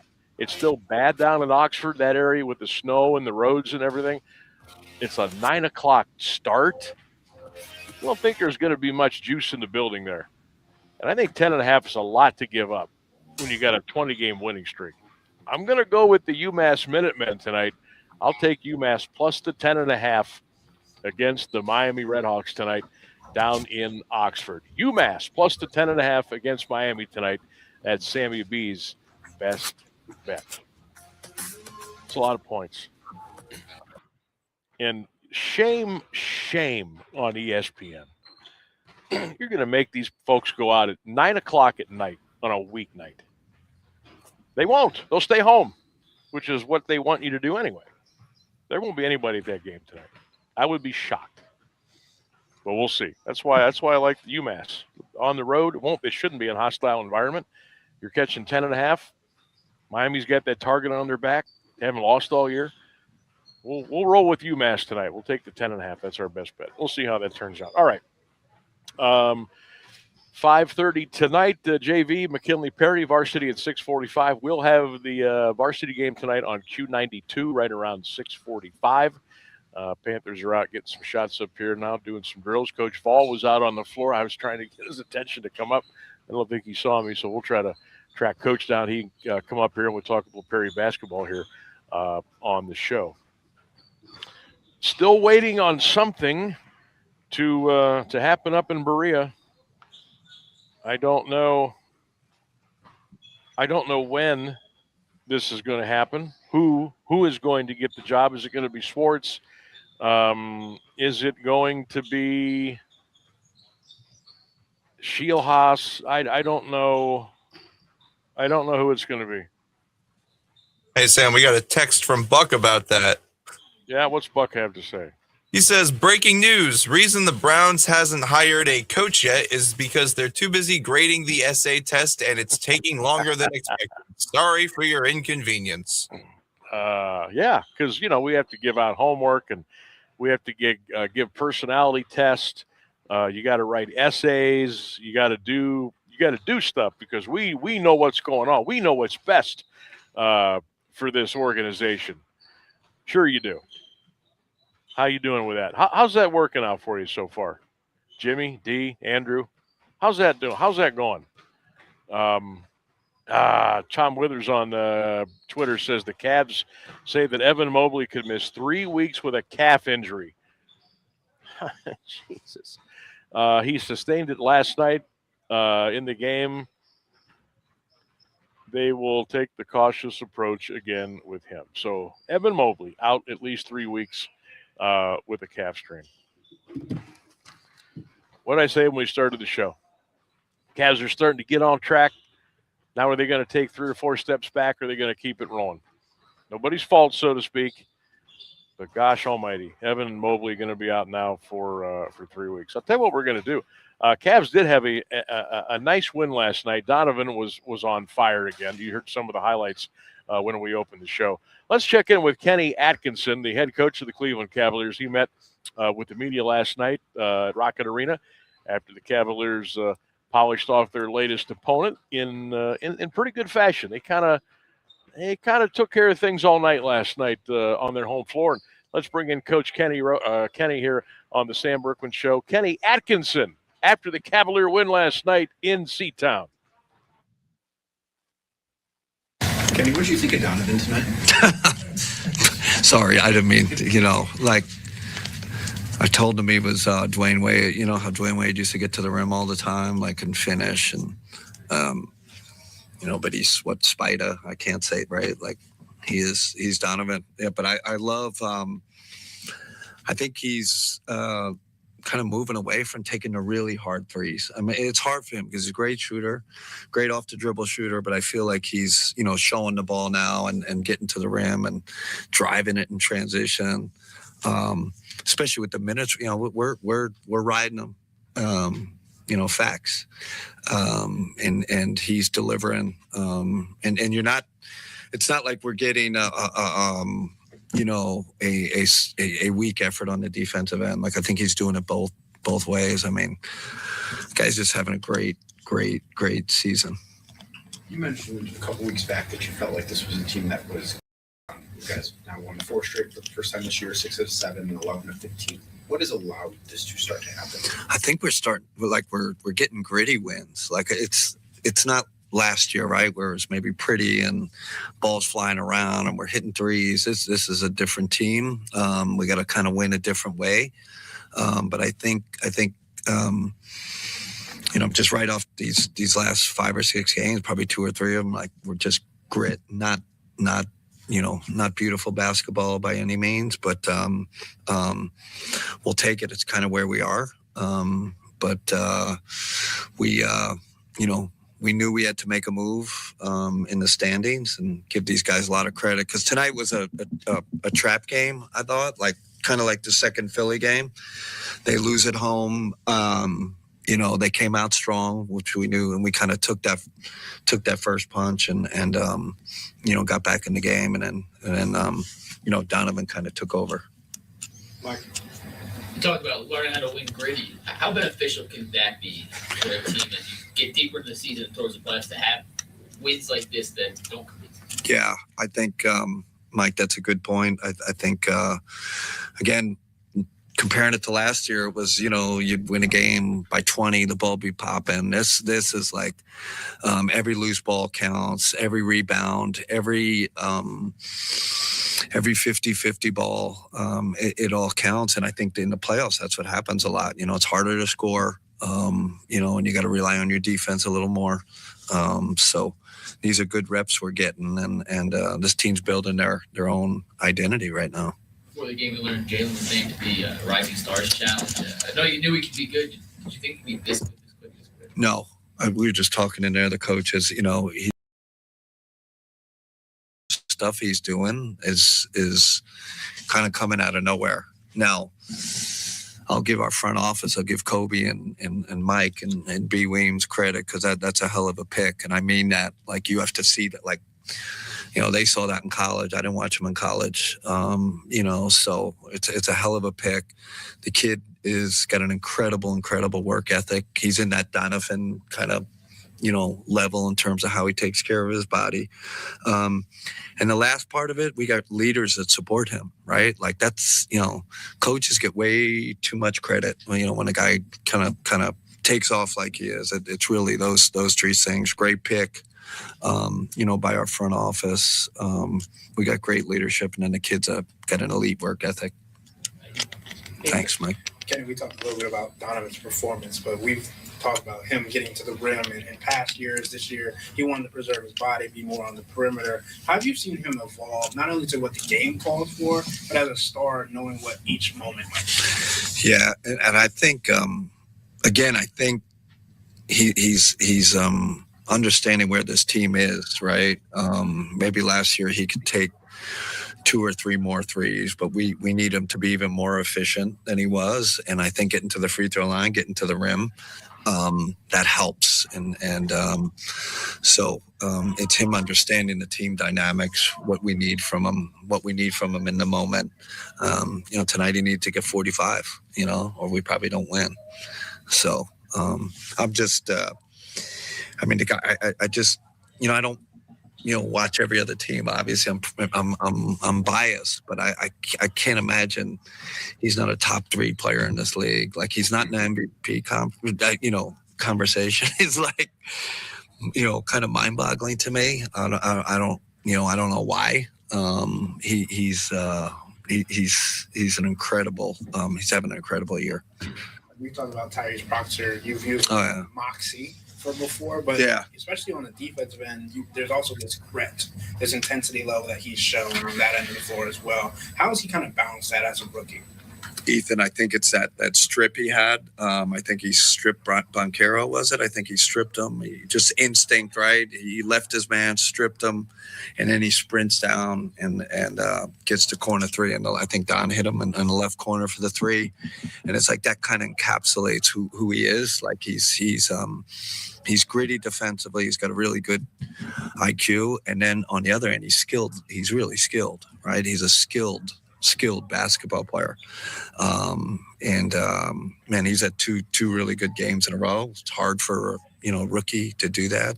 But he like I said, he was good again tonight.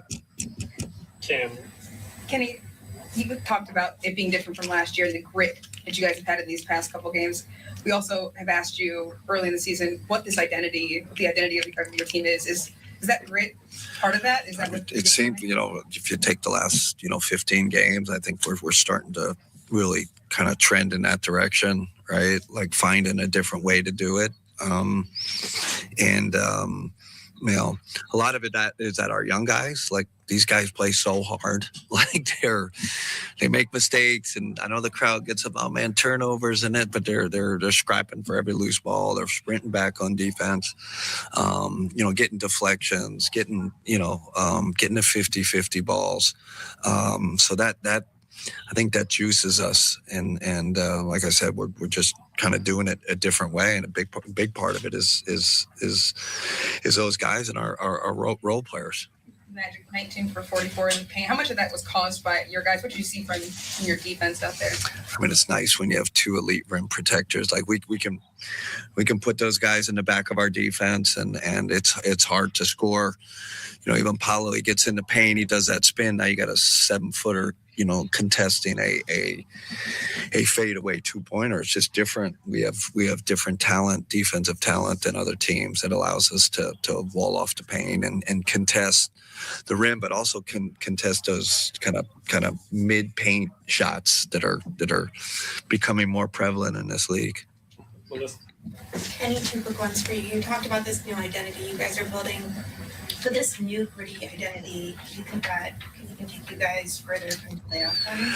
I mean, it's a good characteristic to have because, like I said, to Mike, I think in the playoffs, grit wins and toughness wins.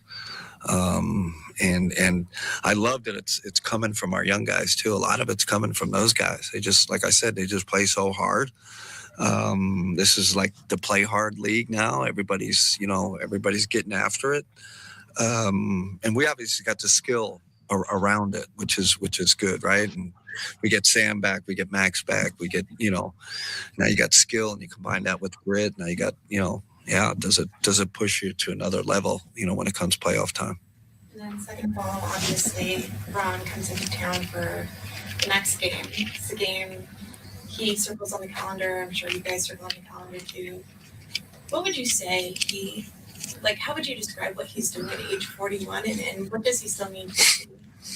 I just listened. I know, the Cavs fans are just celebrate him every game he plays, every game we get a chance to compete against him, compete in the same arena. It's a celebration. I always felt like, LeBron, as great as he is, he always played with class. Like I never felt like he's respectful of other team, respectful, of his opponent, and class act, great for the NBA. I can't wait. Like I just hope everybody's like, I don't know. You said, well, it could be his last game here. He could also have like 4 more years left. Why? Like as great as he is, as great as he's playing. I mean, I don't know. Who has done this? Like Kareem, I guess. Was Kareem? Are we talking? Who else? It's and LeBron's handling the ball a lot and playing as a guard. It's gonna be fun. I can't wait. Tease an arena. Class act, great player. All right. Here's Kenny Atkinson, the head coach of the Cleveland Cavaliers, talking about last night's win, talking about LeBron coming into town tomorrow night. The Cavs and Lakers will play at Rocket Arena. But before that, we played that interview for you. Evan Mobley's going to be down for about 3 weeks now because of a calf strain, so they'll have to get somebody to fill in for Evan, get his minutes until he can get back 100% and get things rolling once again. We are broadcasting live, the Sam Bourquin Show live today from the Perry Fieldhouse right here on AM 1310 WDPN. Don't forget, tonight, West Branch Alliance has been canceled, so no hoops tonight on 1310. Over on Q92, 92.5 FM, we will have the Bulldogs and the Perry Panthers tonight right around 6:45, so we hope you will join us then. If you're coming out tonight, bundle up. You catch some good hoops tonight here at Perry. If you can't make it out, you don't want to come out tonight, I wouldn't blame you. We'll have all the action on Q92. Let's break. We'll come back with more on 1310 WDPN. Stay with us, everybody. High school basketball is on AM 1310 WDPN all season long. Brought to you by SARTA. I'm Christian Bigglesworth, calling boys and girls action from around the Eastern Buckeye Conference, the Alliance Aviators, the Marlington Dukes, and the West Branch Warriors. And this year, listen live and free on the AM 1310 WDPN Facebook and X pages and the Q92 YouTube channel. High school basketball, powered by SARTA on AM 1310 WDPN. Do you have trouble getting in and out of the bathtub? Are you afraid you'll slip and fall entering or exiting a tub? Safe Step walk-in tubs can transform your bathtub from an area of concern to a calming refuge. Call them today at 1-800-498-2098 and save $1,600. Safe Step walk-in tubs and showers are proudly made in Tennessee and offer an ultra-low step-in, avoiding that difficult climb over a traditional bathtub wall. They also offer a variety of therapeutic benefits that may help soothe your aching muscles and joints, increasing your mobility, boosting your energy, and improving your sleep. Safe Step walk-in tubs are designed to easily fit your existing tub space and are often installed in as little as 1 day. Just dial 1-800-498-2098 today to save $1,600 and receive a free shower package. That's 1-800-498-2098 for a free no-obligation consultation and to save $1,600. Safe Step walk-in tubs. Safety never felt so good. This place has a pulse. You hear it in the canopy, feel it in the ground. Life, fully illuminated, engulfs you. From the birds singing in the treetops above to the tiniest insects in the soil below, you take a deep, cleansing breath, filling your lungs with the essence of the forest. Now, imagine it's all gone. Healthy, life-giving forests reduced to nothing. No singing birds, no lush canopy, and water and food in short supply around the world. Time is running out to protect our forests, and without our love, they can and will disappear. It's our choice. Love it or lose it. Help protect our forests. Visit World Wildlife Fund at wwf.org/love.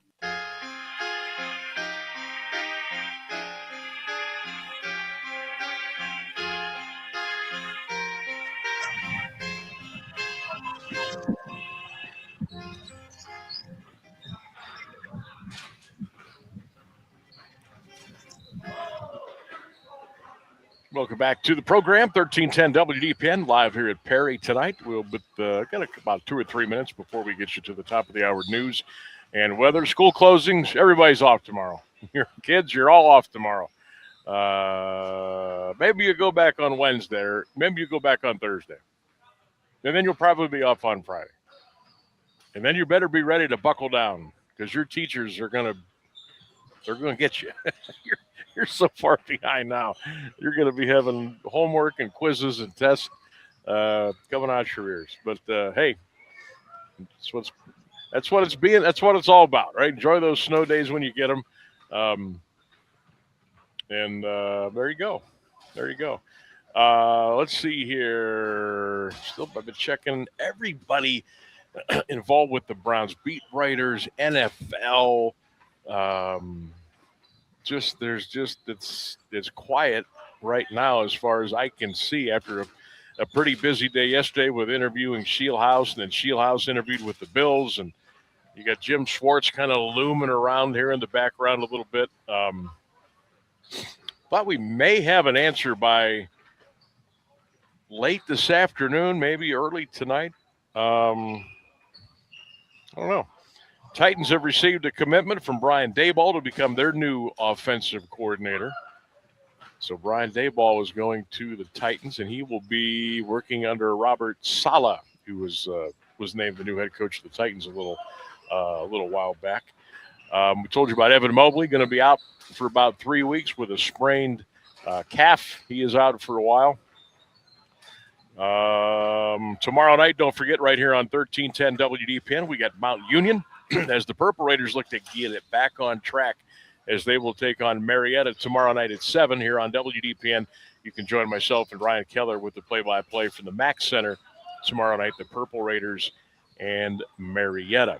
Cavs have LeBron and the Lakers coming to town tomorrow night at 7.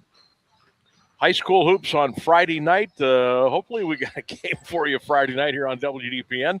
It looks like Friday night we should have Lake and North Canton Hoover over on Q92. But we'll see how that goes, and with the weather the next couple of days and the cold. Boy, you don't want to get backed up here now with these games too. A lot of cancellations tonight. Only games that I'm aware of that are going in our area. Perry McKinley, which will be on Q92 tonight, and Central Catholic and Northwest. They are still going to play tonight. I know a lot of other games got canceled, and again, all the schools are off tomorrow. So that's kind of where we're at now. We are ready to send it back to the studios of 1310 WDPN, get you the latest news and the weather, and get you all caught up with what's going on in your world. We'll come back to Perry with one more big hour to go of the Sam Bourquin Show. Stay with us, everybody. 1310 WDPN. The latest news and the current Alliance area weather forecast are up next on AM 1310 WDPN Alliance. ABC News, I'm Wayne Cabot. A person's been shot and critically wounded by the Border Patrol in Arizona today. There are few details. The FBI saying in a statement that the person assaulted an agent and that no further statements are coming. Border Czar Tom Homan has arrived in Minnesota to take over the duties of Border Commander-at-Large Greg Bovino. As for Bovino, he's headed back to the El Centro sector, which is where he was the chief and where he's kind of plucked out to report directly to the secretary regarding all of these operations in across the country that he had been tasked to lead. ABC's Luke Barr. Today, President Trump expressed confidence in Homeland Security Secretary Kristi Noem. Critics in both parties want her out for her statements claiming that Alex Pretty attacked the federal agents who shot and killed him in Minneapolis on Saturday. Wall Street closes the day mixed. The Dow down 409 points, the NASDAQ up 215. This is ABC News. We know exactly what you're not thinking about right now. Wiper blades. But now that you are, take a moment to think about how Rain-X is the #1 brand of wiper blades in America. Why? Because Rain-X thinks about wiper blades all the time. We obsess, so you don't have to. Simply install our blades and then think about literally anything else. So choose Rain-X, America's #1 wiper blades, and then go back to not thinking about wiper blades. Rain-X. Outsmart the elements. At Straight Talk, we get it. You say no a lot. Mom, can I get a tarantula? No. Coffee? No. So we're giving you more reasons to say yes, like a free 5G phone with real unlimited data with select plan activation. Can I use the free phone? Yes. See? Doesn't it feel good to say yes to more? Absolutely. Face tattoo? Absolutely not. Available at straighttalk.com and Walmart. Taxes and fees apply. In-store activation of Gold Unlimited plan or higher required. For network management practices, visit straighttalk.com. Now, the latest Alliance area news from Clint Marshall on AM 1310 WDPN. Good afternoon. It's 5:02. Northeast Ohio residents warned to prepare for dangerously cold wind chills from 7 tonight through 11 Wednesday morning. Stark, Carroll, Mahoning, Portage, Summit, and Trumbull counties will see wind chills drop between 10 and 21 below zero. National Weather Service says frostbite and hypothermia can occur quickly, and prolonged exposure could damage water pipes. Use caution with portable heaters, generators, and travel outdoors. Residents urged to dress in layers, keep pets indoors, and check on elderly family or neighbors. This week marks the 48th anniversary of the blizzard of 1978, the worst storm to hit Ohio. AM 1310 WDPN morning host Rex Combs, who was then working at sales at WQIO in Canton, recounted getting stuck in area roads in his recently purchased car. I was lucky enough to find a friend or find someone who was kind enough to help me get out, dig out however, and made it through the winter. Sometimes I scratch my bald head and then say, how did I make it through? But if it hadn't have been for good Cantonites, I probably wouldn't. Combs had recently moved to the area from West Virginia. Between January 25th and 27th, the blizzard left 51 dead, shut down the Ohio Turnpike, and forced the National Guard to make numerous rescues. Stark County's unemployment rate rose slightly in December. Ohio Job and Family Services reports the jobless figure reached 4.4%, up from 4.1 in November, below 4.6 in December 2024. Other area counties saw increases. Mahoning County's rate climbed to 4.8%, Columbiana to 4.6%. Carroll and Portage each reported 4.4% statewide. The rate held steady at 4.5%. More than 70 jobs could be cut as the Canton City School District moves to close a budget gap. Board of Education approved the plan Monday night, cut more than $17 million in spending over the next 2 years. Reductions include eliminating administrative, classified, and certified positions, cutting transportation costs, and consolidating or closing school buildings. District leaders say the plan must be submitted to the State Department of Education and Workforce by the end of the month, but does not address a projected deficit in 2029. Canton Township man accused in an accident that left another man dead is scheduled to stand trial March 3rd. 25-year-old Michael Kennedy was indicted by grand jury on reckless homicide charge in November. It stems from an August 2025 incident in which 23-year-old Cole Parker was struck by a skid steer loader while moving wood for a bonfire on Erie Street southwest of Perry Township. He later died at Altman Hospital. Kennedy pleaded not guilty and earlier this month filed a motion to dismiss, arguing evidence showed no alcohol or intoxicants on him at the time, while the victim had a blood alcohol level well above 0.30. The trial will be held in common pleas court. Stark County grand jury has handed down an indictment in a violent family attack. 49-year-old Joshua Schaefer of Canton Township, charged with 2 counts each of attempted murder, felonious assault, and domestic violence. He's scheduled to be arraigned Friday. Schaefer accused of stabbing his 71-year-old parents inside their home on Carnwise Street Southeast December 3rd. Both victims were treated at Altman Hospital. Schaefer being held on $1.5 million bond. Alliance City Council reviewing legislation to build new homes. Build Ohio plans to construct 10 single-family homes in the Liberty Heights area on vacant lots cleared through the city's blight removal program. Presentation expected next month. Before any vote, the homes would target low-income neighborhoods with prices around $200,000 in down payment assistance. Ground expected to be broken in March for the first 5 houses, with more to follow later this year. An Akron man facing multiple charges after an alleged incident in Canton. 23-year-old Malachi Page arrested and charged with felonious assault, aggravated menacing, aggravated possession of drugs, and falsification. He's accused of pointing a gun at a security guard at All Day Cafe on Maple Avenue Northeast Saturday. Police say Page was apprehended by their security staff before he could fire. He allegedly provided a false name during his arrest and is found with 27 oxycodone pills. Page scheduled for arraignment today in Canton Municipal Court. The race for Ohio's 6th congressional district taking shape ahead of the February 4th filing deadline. Incumbent Republican Michael Rowley of Salem running for re-election after winning his first full term in 2024. On the Democratic side, Malcolm Ritchie of Dover, Julie Kelly of Sherrodsville have filed to run. Other Democrats, including William Kinnick of Alliance, Adrian Vitus of Poland, Sean Connolly of Canfield, and Sam Barrick of Minerva, have signed statements of organization indicating potential campaigns.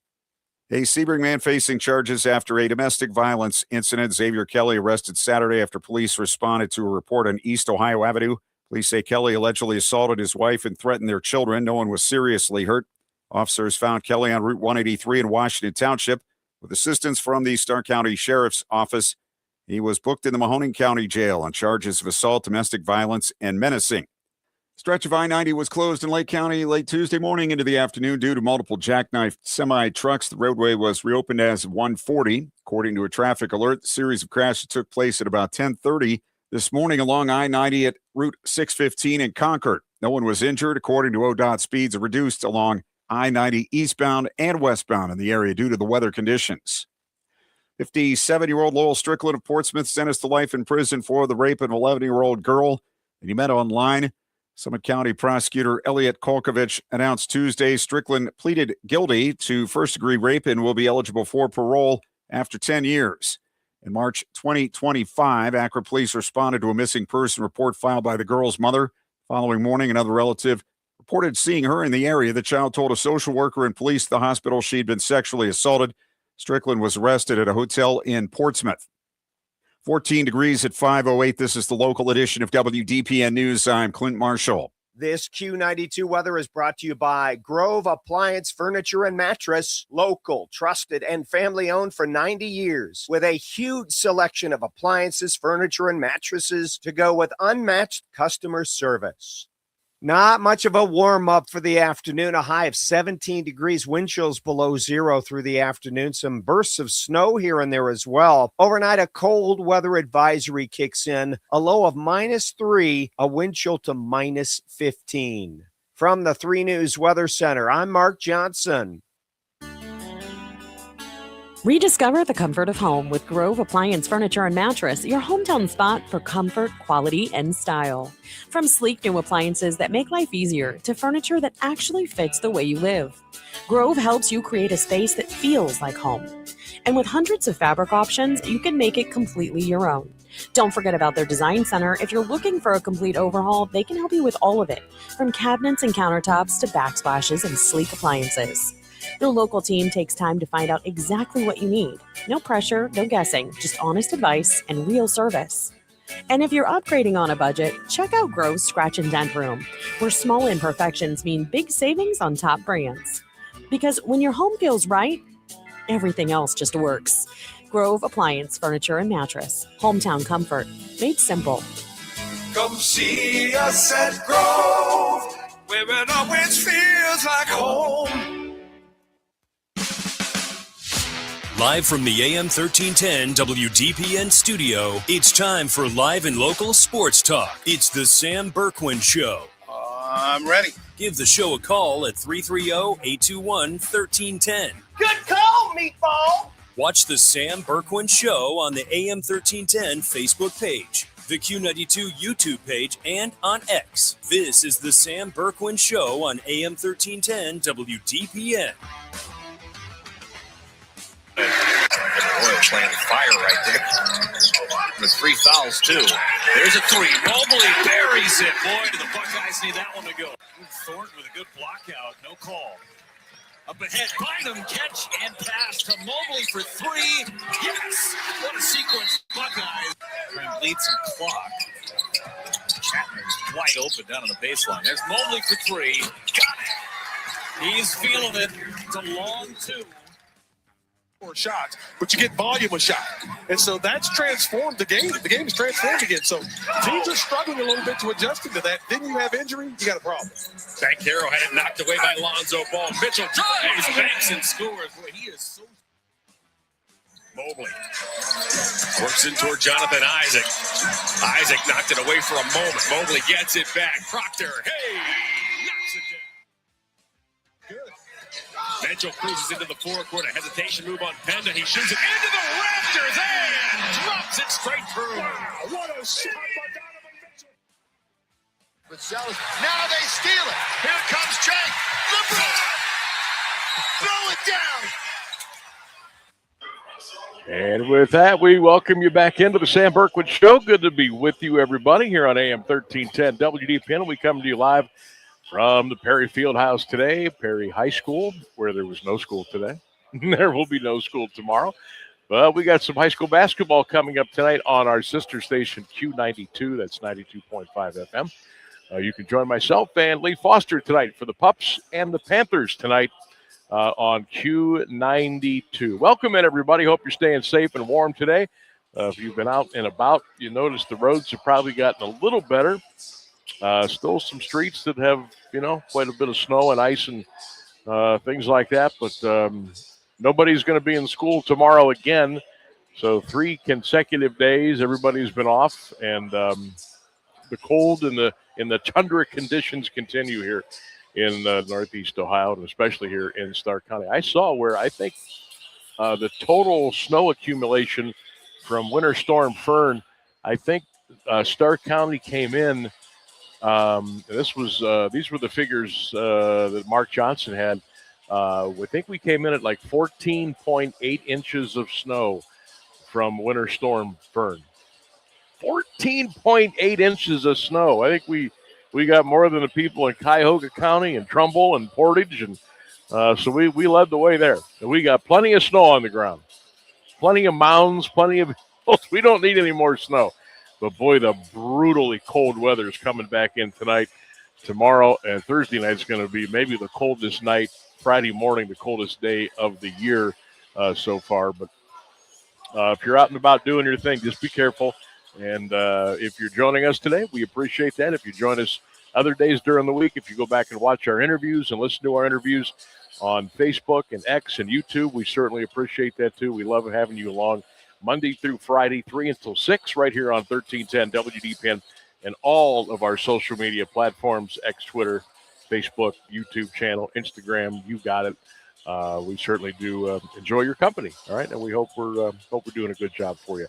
Rainsburg holding the fort down at the studio as I'm live on location here at Perry. I'll be back in the studio tomorrow. I will be in the studio Thursday, and then Friday, if everything holds true, I will be at North Canton Hoover on Friday, and then our night game on Q Friday night will be the Lake Blue Streaks and the Hoover Vikings. Christian will have an EBC game for us on Friday night here on 1310 WDPN. While you're at it, if you're checking us out on our social medias, wherever you happen to go, drop a comment, put a share, like it, subscribe, hit that subscribe button on Q92 YouTube. We certainly would appreciate that if you would do that for us. JV game between McKinley and Perry going to happen here in about 15, 16 minutes or so, and then the varsity game will follow. I don't expect a lot of people to be here tonight. It is cold, and boy, I can't say when the sun goes down. When the light goes down, it's just gonna feel even colder. So I don't anticipate a big crowd here tonight, but we got you covered on Q92 with McKinley and Perry. Phone lines open 330-821-1310, 330-821-1310. Our poll question of the day: who's the most dysfunctional franchise in the National Football League? We gave you 4 to pick from, and there they are: the Raiders, the Browns, the Jets, or the Cardinals. Who's the most dysfunctional franchise? And sometimes the truth kind of hurts, but about 80% of our comments today coming in are the Browns. We got a couple Raiders in there, a few Cardinals, a couple getting on the Jets a little bit. But my goodness gracious, the Browns have had a time getting a coach, putting candidates through their process. Stuff has gotten out about what they expect these candidates to do as far as trying to get the job here. It's just a bad look. It's really embarrassing for the franchise. It's embarrassing for the fans. And I know a lot of you are about at your wits' end. Of course, everybody kind of says that, and then once July and August roll around, you're right back in it, ready to go. Maybe it's part of the wintertime blues. I don't know, but I had asked the question earlier in the show, and if you want to respond, react 330-821-1310, comment on our YouTube channel, Q92.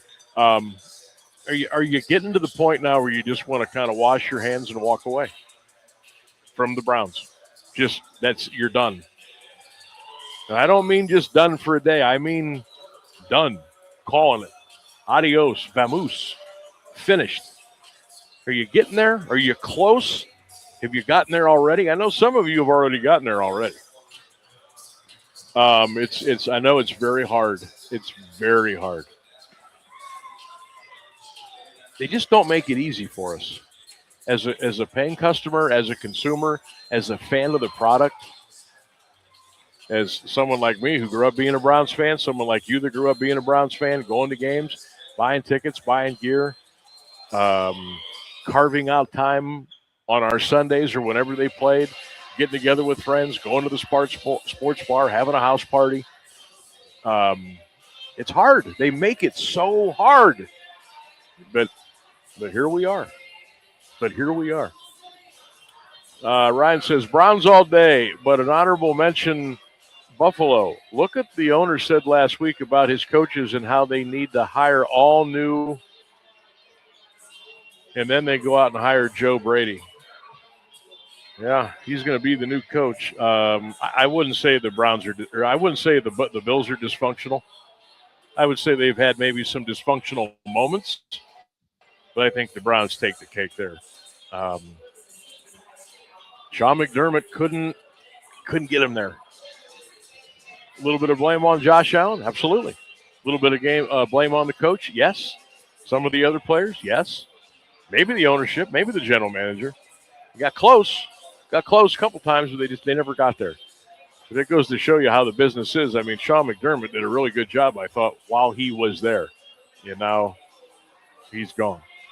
Ryan, appreciate the comment on our Q92 Radio YouTube channel. What's this here? National Weather Service snow squall warning until 5:45 p.m. This has got to be for Cuyahoga County. Can't be for us. I just got it on my phone, and I'm sitting in Stark. Yeah, I got it on my phone too. Yeah. This can't be for us, but maybe it is. Warnings are in effect all along this band of heavy snow moving east through northern Ohio through 7 p.m. Low visibility, gusty winds, 35-mile-an-hour slick roads. A quick inch of snow or more is on the way. So Rainsburg, if you got the same thing I did, I'm going to go with it. So I've been inside here since 2, but I think it's maybe at the bottom of the hour break I'll walk out into the lobby and maybe take a peek outside and see what's going on. So you got the same thing I did then. I just looked 5-10 minutes ago. It was clear. Right before we came back for break, I was just looking to see how it was, and it was totally clear. Holy smokes. All right, again, folks, if you're out tonight, if you're coming out to any of the games, please be careful. Please be careful. Wow. Please drive with an abundance of caution. Make sure make sure you're dressed warm and make sure you're paying attention to where you're going. I would never, ever be one to tell anybody to stay home and not come to a sporting event. But geez, tonight, you might want to rethink that as far as that's concerned. We're coming up on 22 minutes past the hour again. No hoops tonight on WDPN as the West Branch Alliance game got canceled. So Christian could take a much-deserved break tonight. We'll be over on Q92 tonight. Myself and Lee Foster as Kent McKinney will take on Perry, and we hope to get that game going around 6:45. I have not had a chance to talk to our officials of the JV game yet, but if I do, I'm just going to look them both in the eye, give them a firm handshake, and say, guys, no fouls today in the JV game. Let's just let this thing go, okay? Just let it go. I don't want anybody to get hurt and anything crazy, but let's keep the toots of the whistle to a minimum so we can get this game going tonight and get out of here and get back home and get warm again. Sound like a good idea? Sounds like a good idea. All right, we'll take a break. We'll come back. 1310 WDPN, the Sam Bourquin Show, live from the PTO. Stay with us.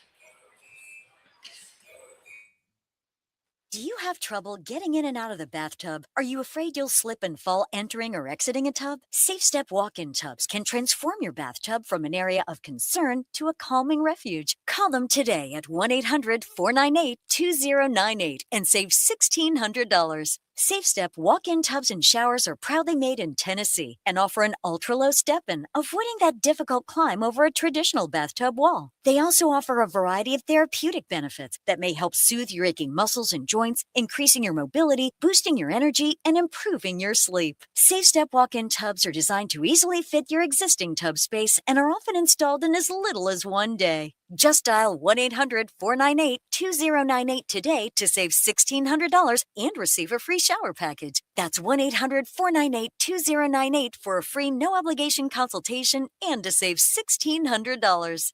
SafeStep walk-in tubs. Safety never felt so good. How's Tommy doing now? Much better. You said it was asthma? Yeah, he started with this cough and then he was wheezing. That's terrifying. Doctor said hidden triggers can make it worse. Things like dust, mold, and even pests. Pests? Yeah, droppings and allergens from cockroaches and rodents can seriously impact children with asthma or allergies. I had no idea. We're making sure our home stays pest-free. Don't let pests put your family's health at risk. Visit pestworld.org to learn more. A public service message from the National Pest Management Association. Teachers are dynamic leaders, shaping a new generation. They bring a variety of perspectives from diverse backgrounds, innovating how they teach to prepare students for our fast-changing world. Achieving this takes skill and expertise. They're tireless explorers, creatively discovering a universe of solutions, telling stories, experimenting, inspiring, mentoring, connecting cultures, and connecting with each other. Leading by example. Experience the unique joy of helping students thrive. Teaching is a journey that shapes lives. Are you ready to begin? Explore teaching at teach.org, a campaign supported by the U.S. Department of Education, teach.org, and 1 million teachers of color.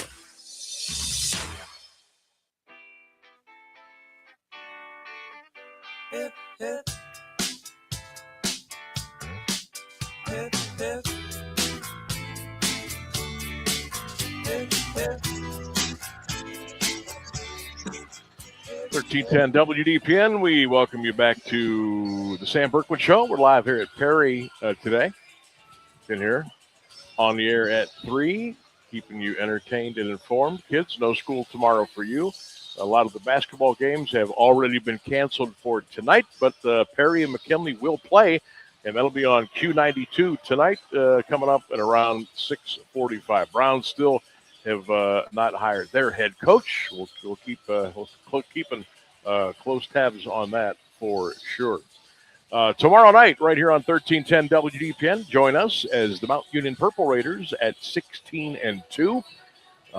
We'll try to get that win streak going again. They'll be playing the Marietta Pioneers at the Mack Center tomorrow night, 7 o'clock, the tip right here on AM 1310 WDPN. You can join myself and Ryan Keller with the play-by-play coming up tomorrow night.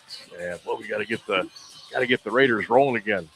Got off to that 16-0 start, and then ran into a buzzsaw up at Heidelberg, and then a couple of days later we run into a buzzsaw at Ohio Northern, and we'll see if we can get things rolling tomorrow. They've taken a little bit of a dip in the polls, so you don't want to go much further down here. Not a ton of games left in the regular season before you start the OAC tournament. I don't want to get too far ahead of myself here, but you want to start stacking some wins, and you want to see some of your non-conference teams that you played and beat earlier. You want to see them starting stacking some wins. The last I looked at the top 25, Mount had dropped all the way down to, I think they may have went out of the top 10.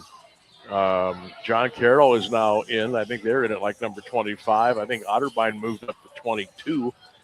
Mount Union, after their game against Marietta tomorrow night, they will be at Otterbein this coming Saturday, which all of a sudden now has turned into a humongous basketball game on the Division III landscape and certainly in the OAC. So if Mount, they can get right on track. They can get right back here. If you beat Marietta tomorrow and you get a big win at Otterbein on Saturday, we're back on track. Doug Kreiner checking in. Sammy, are you wearing shorts in this weather? No, not today. That should be a poll question when it hits single digits. Browns by far are the most dysfunctional organization there is, 40-plus years since being relevant. That's Doug Kreiner checking in. Doug, appreciate that. No shorts today. I actually got a hoodie on today. I've been wearing polos and golf shirts and stuff. Not today, man. Not walking in with no. No, we're bundled up And I kind of figured also today, being up here on the balcony, so to speak, the catwalk, we are very close to the entrance and exit doors in the gym. And then, of course, the lobby's out there, and then people are coming in with the cold, so the doors are always opening and closing. I figured today was probably a good day to go hoodie, and we get the long pants on today. And probably won't be doing the shorts here for well, I don't know. Maybe Thursday. Maybe Thursday I'll come to work in shorts. I don't know. But thanks for checking in, Doug. All right, Rainsburg, you all set back there to let's roll into On This Day in sports history. I think we're ready to go. Already got the music rolling. Oh, I can't even hear it. There you go. On this day in 1973, the UCLA Bruins won their 61st consecutive game to break the NCAA record held by the University of San Francisco. 1984, Carl Lewis beat his own 2-year-old record by 9 1/4 inches when he set a new indoor world record with a long jump of 28 feet 10 and 14 inches. Oh, Carl Lewis. What an unbelievable athlete he was. Hey, on this day in 1991, maybe the best Star-Spangled Banner I've ever heard in my life. Whitney Houston performed the national anthem at the Super Bowl. That was breathtaking. I still get chills watching it today. I'll go back on YouTube or it'll come up in my TikTok feed or whatever. And still just incredible how Whitney Houston belted that national anthem out on that particular Super Bowl Sunday. Finally, on this day in 1989, I told you we had a little something for you. Bill Lambier and Brad Daugherty, the Cavs and Pistons, got into a little scrap. Here's how it sounded back on this day in 1989. Inside, now this is deep right. Nance, 18-foot gun goes. 57-41. We got to fight. Lambier and Daugherty really going after it. Daugherty's on the floor. Lambier on top of him, and so now on top of Bill Lambier. And I can almost assure you those two are gone. And it's kind of sad because it's going to take some of the significance from this. NBA suspended Cleveland for the following incident. With 9:42 left in the third period, Daugherty and Lambier get into a shoving match under the Cleveland basket. Both players exchange blows. They collapse to the floor. Players from both teams piled on top, and both centers were ejected following.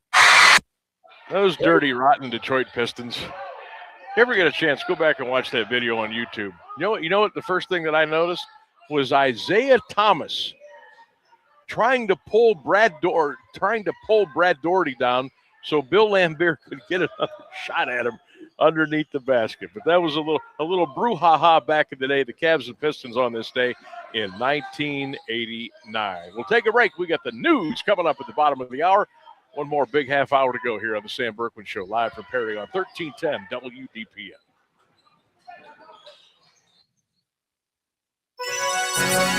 Here's the latest news on AM 1310 WDPN. Good afternoon. It's 5:30.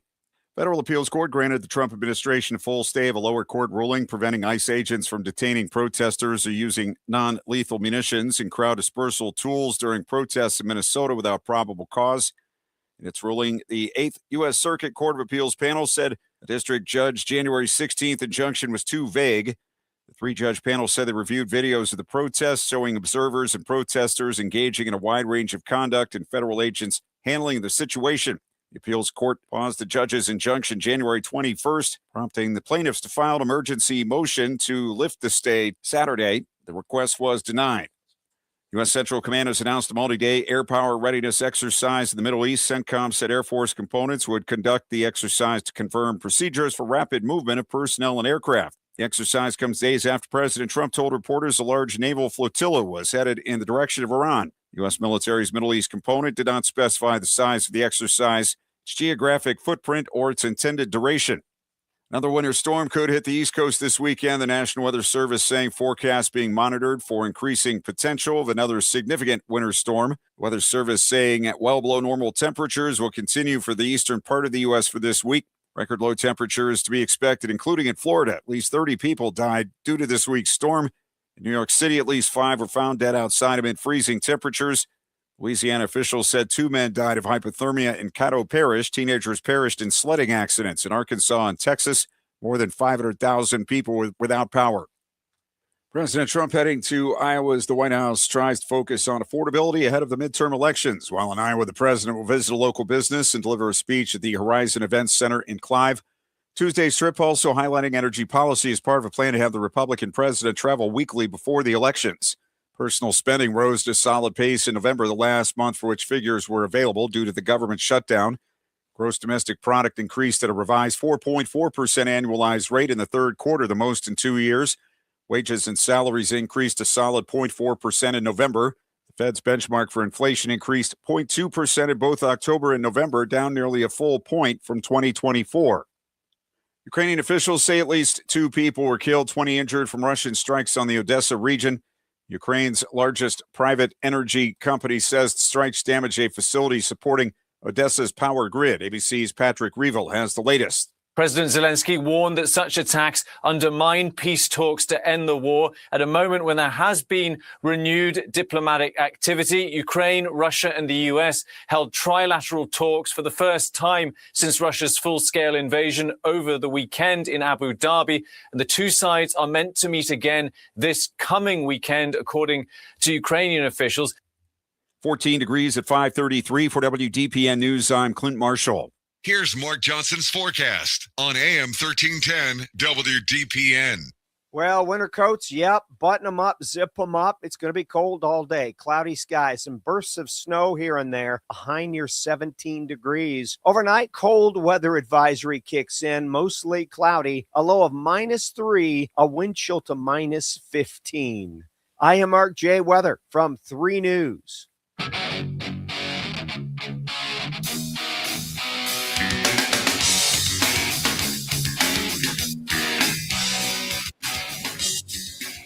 We are back here on the Sam Bourquin Show, AM 1310 WDPN. We are back here at the Perry Fieldhouse. We've been hanging out with you since 3 o'clock. What am I missing down here? Was there a timeout call?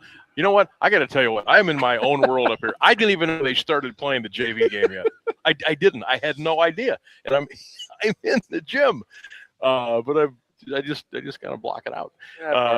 Wake up, partner. I mean, at this point, what time is it? Yeah, time for you to. It's really no sense waking up now. It's 5:30. Lee Foster is joining us here from at courtside with Sammy B and Lee, as we'll be over on Q92 tonight, as the Bulldogs and the Panthers will play a little hoops again. That'll be around 6:45. Yeah, something's goofy here. They got a clock problem. People at the scores table will have this befuddled look on their face. They probably got a snow day. And I'll be honest with you, there's not 50 people here in this gym right now. So I don't know how many will be here tonight. I would not imagine a whole lot. But for some reason, they have stopped the JV game, and I don't know why. But maybe Dougie's down there. He can let us know. Phone lines are open if you want to pop in. 330. Or did somebody get hurt? What's going on down here? Okay, here you go. Looks like a young man turned his ankle. Okay, I can't see because we're cut off here. Yeah, it looks like a can't tell if it's a left or right the way they were going off there, but hopefully that young fellow's going to be okay. Anyhow, the phone lines are open, 330-821-1310. You can text 330-924-7088 and drop your comments like Doug Kreiner just did on our Q92 Radio YouTube channel in the chat. We'll be taking those up until 6 o'clock as well. Don't forget tomorrow night in Mount Union, Marietta, 7 o'clock on WDPN. DPN High School Hoops with Christian Friday night from the EBC, and Lee and I will be at Hoover Friday as the Vikings will play the Lake Blue Streaks if everybody plays this Friday. A lot of games canceled tonight. Everybody off school tomorrow, and the tundra continues here in Stark County. Yes, Mark. Is anybody else playing tonight except us in Central and Northwest in the area? So I know that Glen and Hoover canceled. Green and Lake Lake Green canceled. Alliance West Branch canceled. Louisville. I don't know who's playing. It could just be these two, which in my mind would think that you get a bigger crowd to come watch the only 2 games that are playing tonight. Free Federal League scout for 4 teams if they want to come watch these guys. Yeah. If they have to play either one of them again or both of them again. I think by 6:45, 7 o'clock, we'd have a decent crowd in here because there's nothing else to do. How much you want to bet on that? Well, you want to count the people? Yeah. Over under what? What's capacity here? 22? That's probably close. About there. Give me a number. Sammy's best over under. Well, you know how good I am at those. You don't have to bet it. You I just don't got to be have the to house. bet, I just have to give you the house. Set the line. I will say I don't think there'll be 500 here. Ooh, I'll go over 500. You're going to go over 500? Over 500. You're wrong. All right. You're wrong. Kit Kat. Never been so sure of anything in my life. For a Kit Kat. For a Kit Kat. All right. So we got this one tonight. We'll have updates on our AWP scoreboard with a couple other games tonight. So we'll keep you in touch. How's things at the house, man? You got my house? Snow days all week. You've been running around doing a little babysitting, falling on the floor, playing basketball in the hallway. What else you got going on? I could have a podcast about how life is on snow days. I think, and again, I'm not an old man, but I'm 40 Not old years man, old. 40. It's been 22 years since I've sat home and prayed for a snow day. I don't get it. I think people need to go to school. I think people need to go to work. And what people don't understand, and you see the funny memes, and we're doing AI pictures like we're Rocky or we're this or we're that. Yeah. Well, listen, the people that have 2 working humans in a household they can't stay home and watch their kids. So when they can't do it, I have to pay. Right? So I don't think the people that are begging They'll for make snow you days pay. understand that this impacts a lot of people in a lot of ways when the kids aren't in school. Yeah. And that's what I said. We got spring break, Thanksgiving break, Christmas break, winter break, holiday break. I mean, how many breaks do we need? You only work 9 months a year as it is. I understand it's cold and the bus stops are a big thing. And kids' safety is number one. Yeah. And you don't want kids walking to school in 25-degree wind chill. No, I wouldn't. It's nobody's fault, but Yeah. it's not much fun for 2 working people at home having to deal with, kids off school all week long, and they went 2 or 3 days last week. Yeah. I mean, it's a lot. We were talking before we came on. I asked Lee, I said, what happened to remote learning? Yes. What happened to that? Yes. I mean, did all of a sudden computers quit working and we couldn't? I mean, what?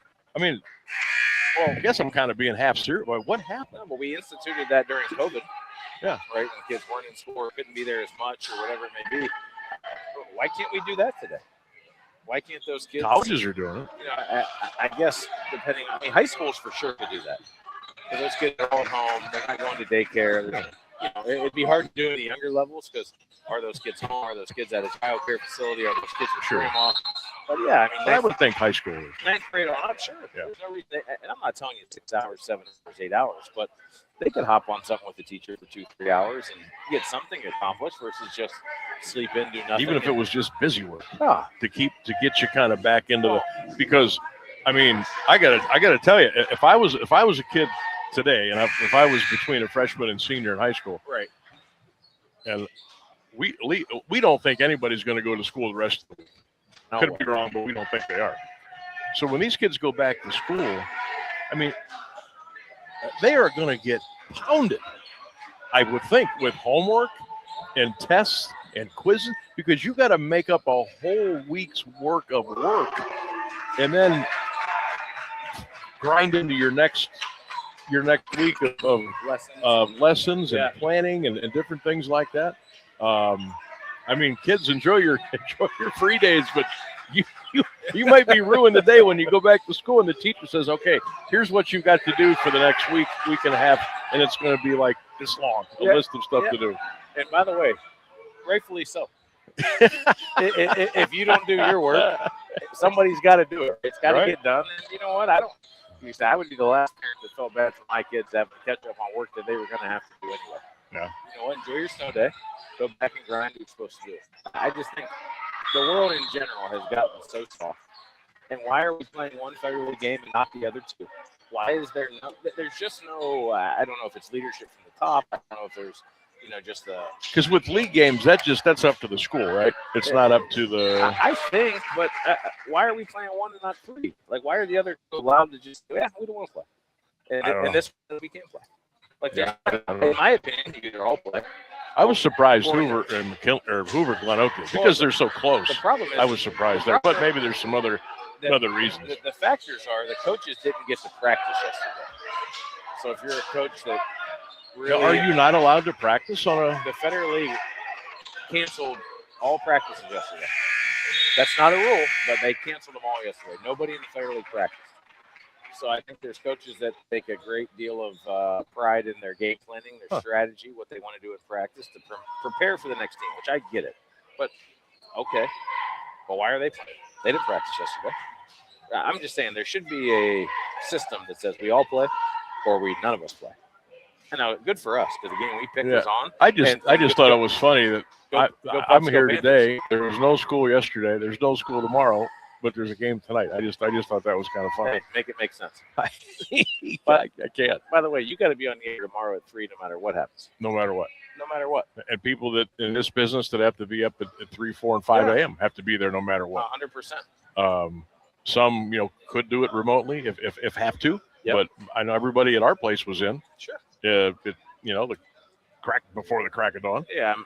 I've always said, people always say you're an old soul. I have those old school values where I even got a text earlier that was like, so-and-so's, it was a youth tournament. So-and-so's pulling out of the youth tournament this weekend. They're like, are we playing? Did we start it? Then we're going to finish it. Yeah. Like, I wouldn't be allowed back at my house. I'm not allowed to quit. That's not in the cards. Like, you do your job. You show up every day, do what you're supposed to do. And I think I just think the lessons that sometimes are getting passed forward to the younger generation aren't setting the right expectations for life.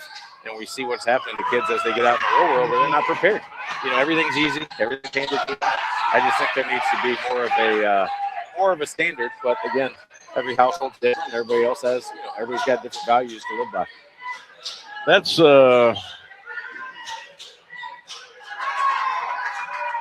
just got a text here. How is Bill Belichick not a first ballot Hall of Famer? What a shame. What did I miss there? We're not voting on the Hall of Fame class today, are we? I didn't think so.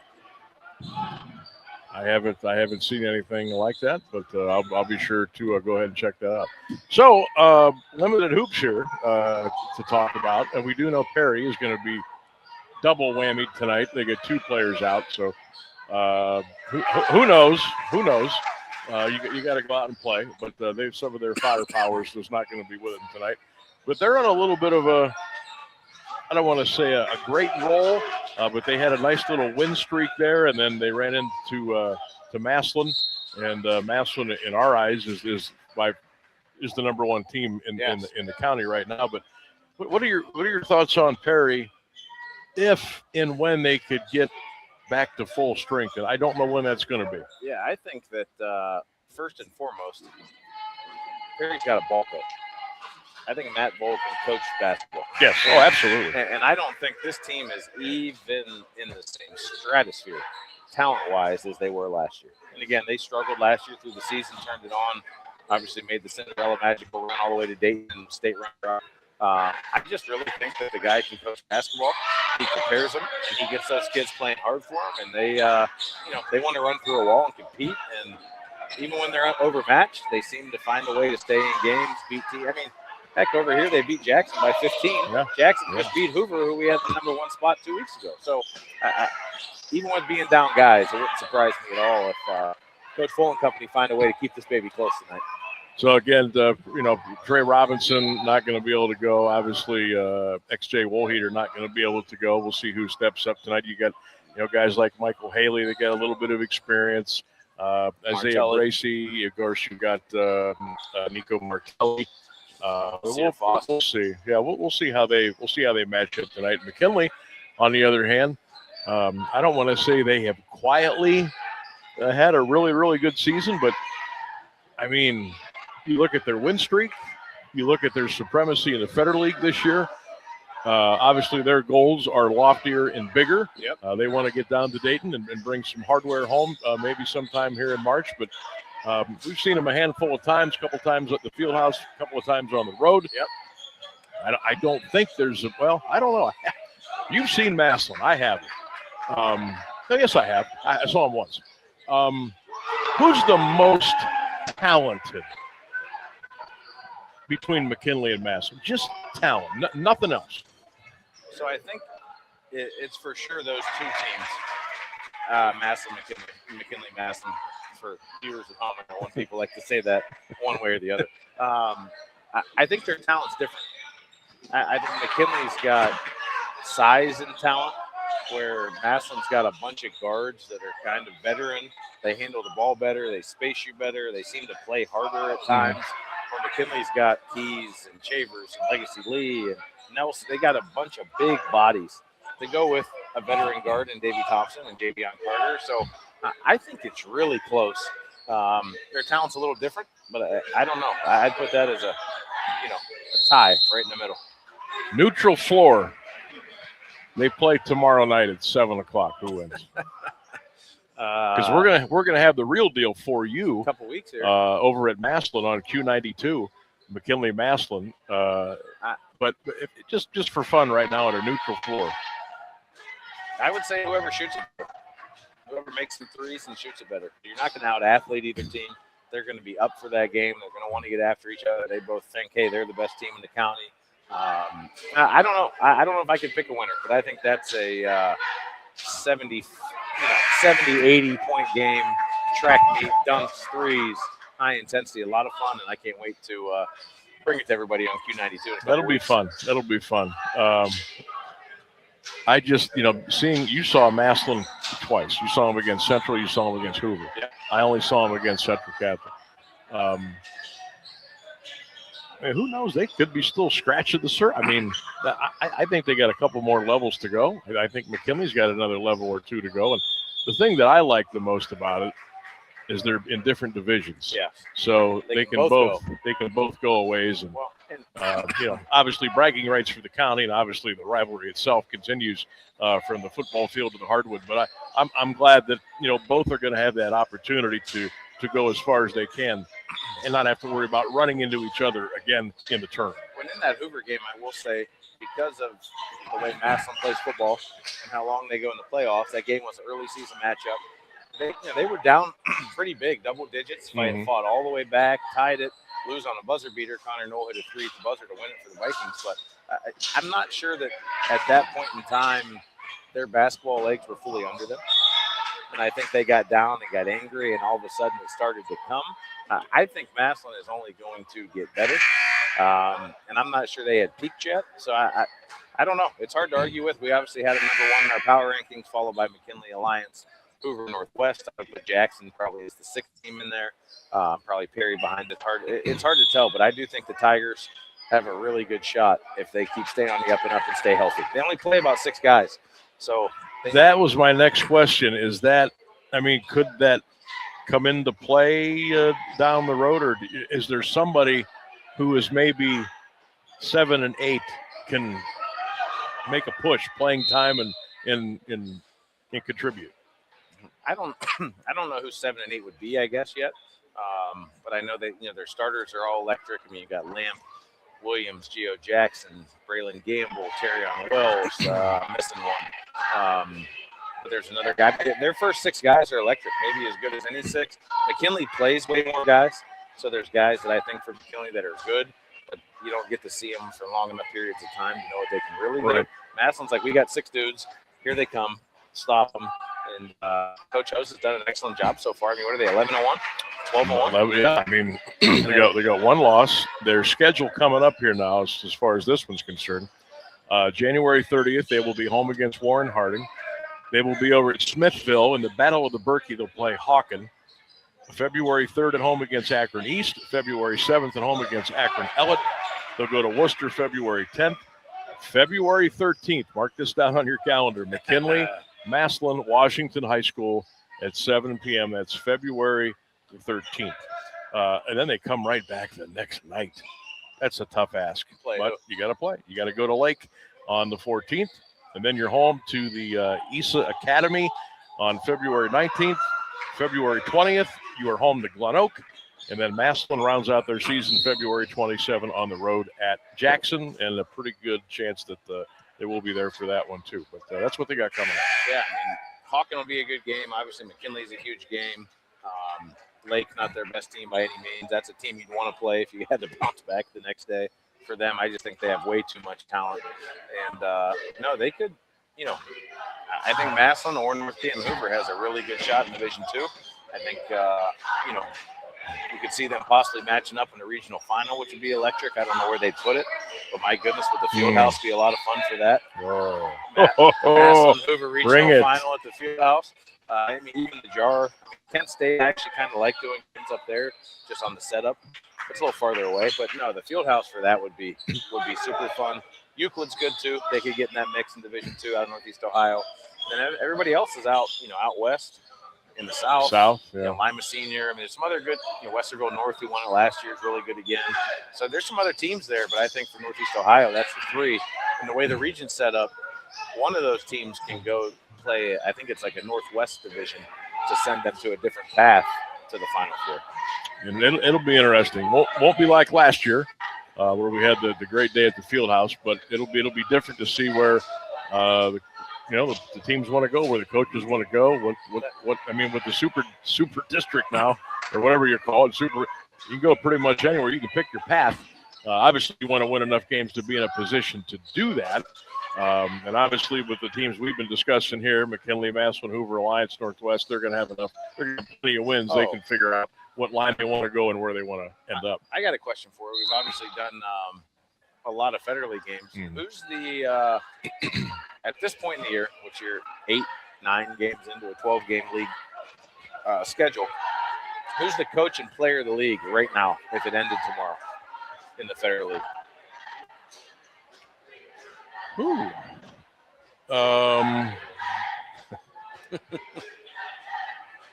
Coach of the year and player of the year in the Federal League. Well,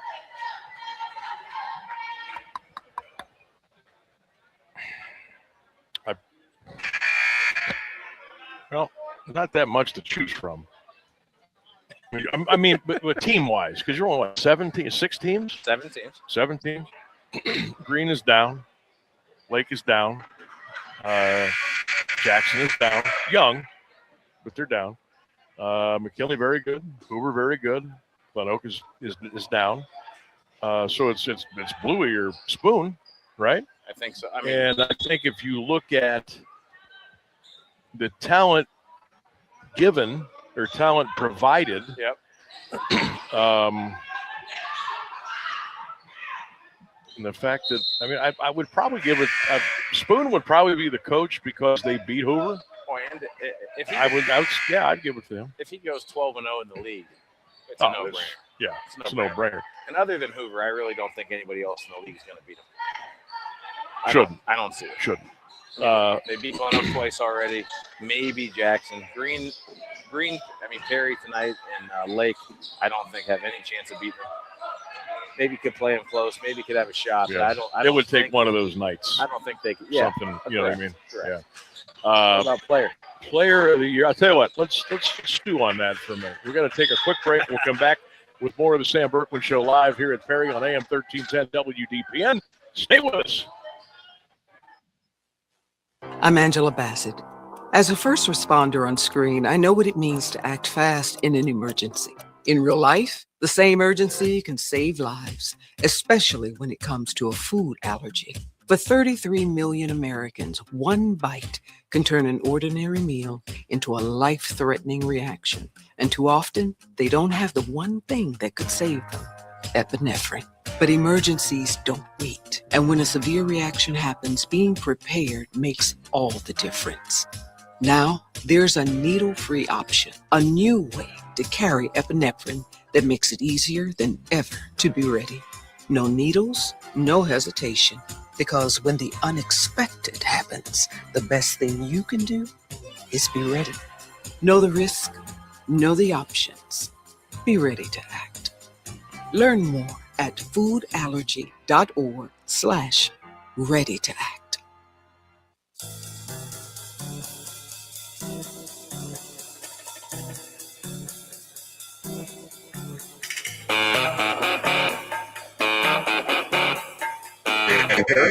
Final couple of minutes of the Sam Bourquin Show. Lee Foster joining us. Courtside, Sammy B. and Lee, and of course, Q92 sports. Coming up tonight on the FM, Q92, McKinley Perry. No game tonight on the AM because West Branch and Alliance has been canceled due to the cold. All right, we've got a minute and 10 seconds before we have to say goodbye. Player of the year right now. I can't pick a player of the year right now, but I can tell you Hunter Hirschberger is up there. I can tell you Anthony Chavers is up there.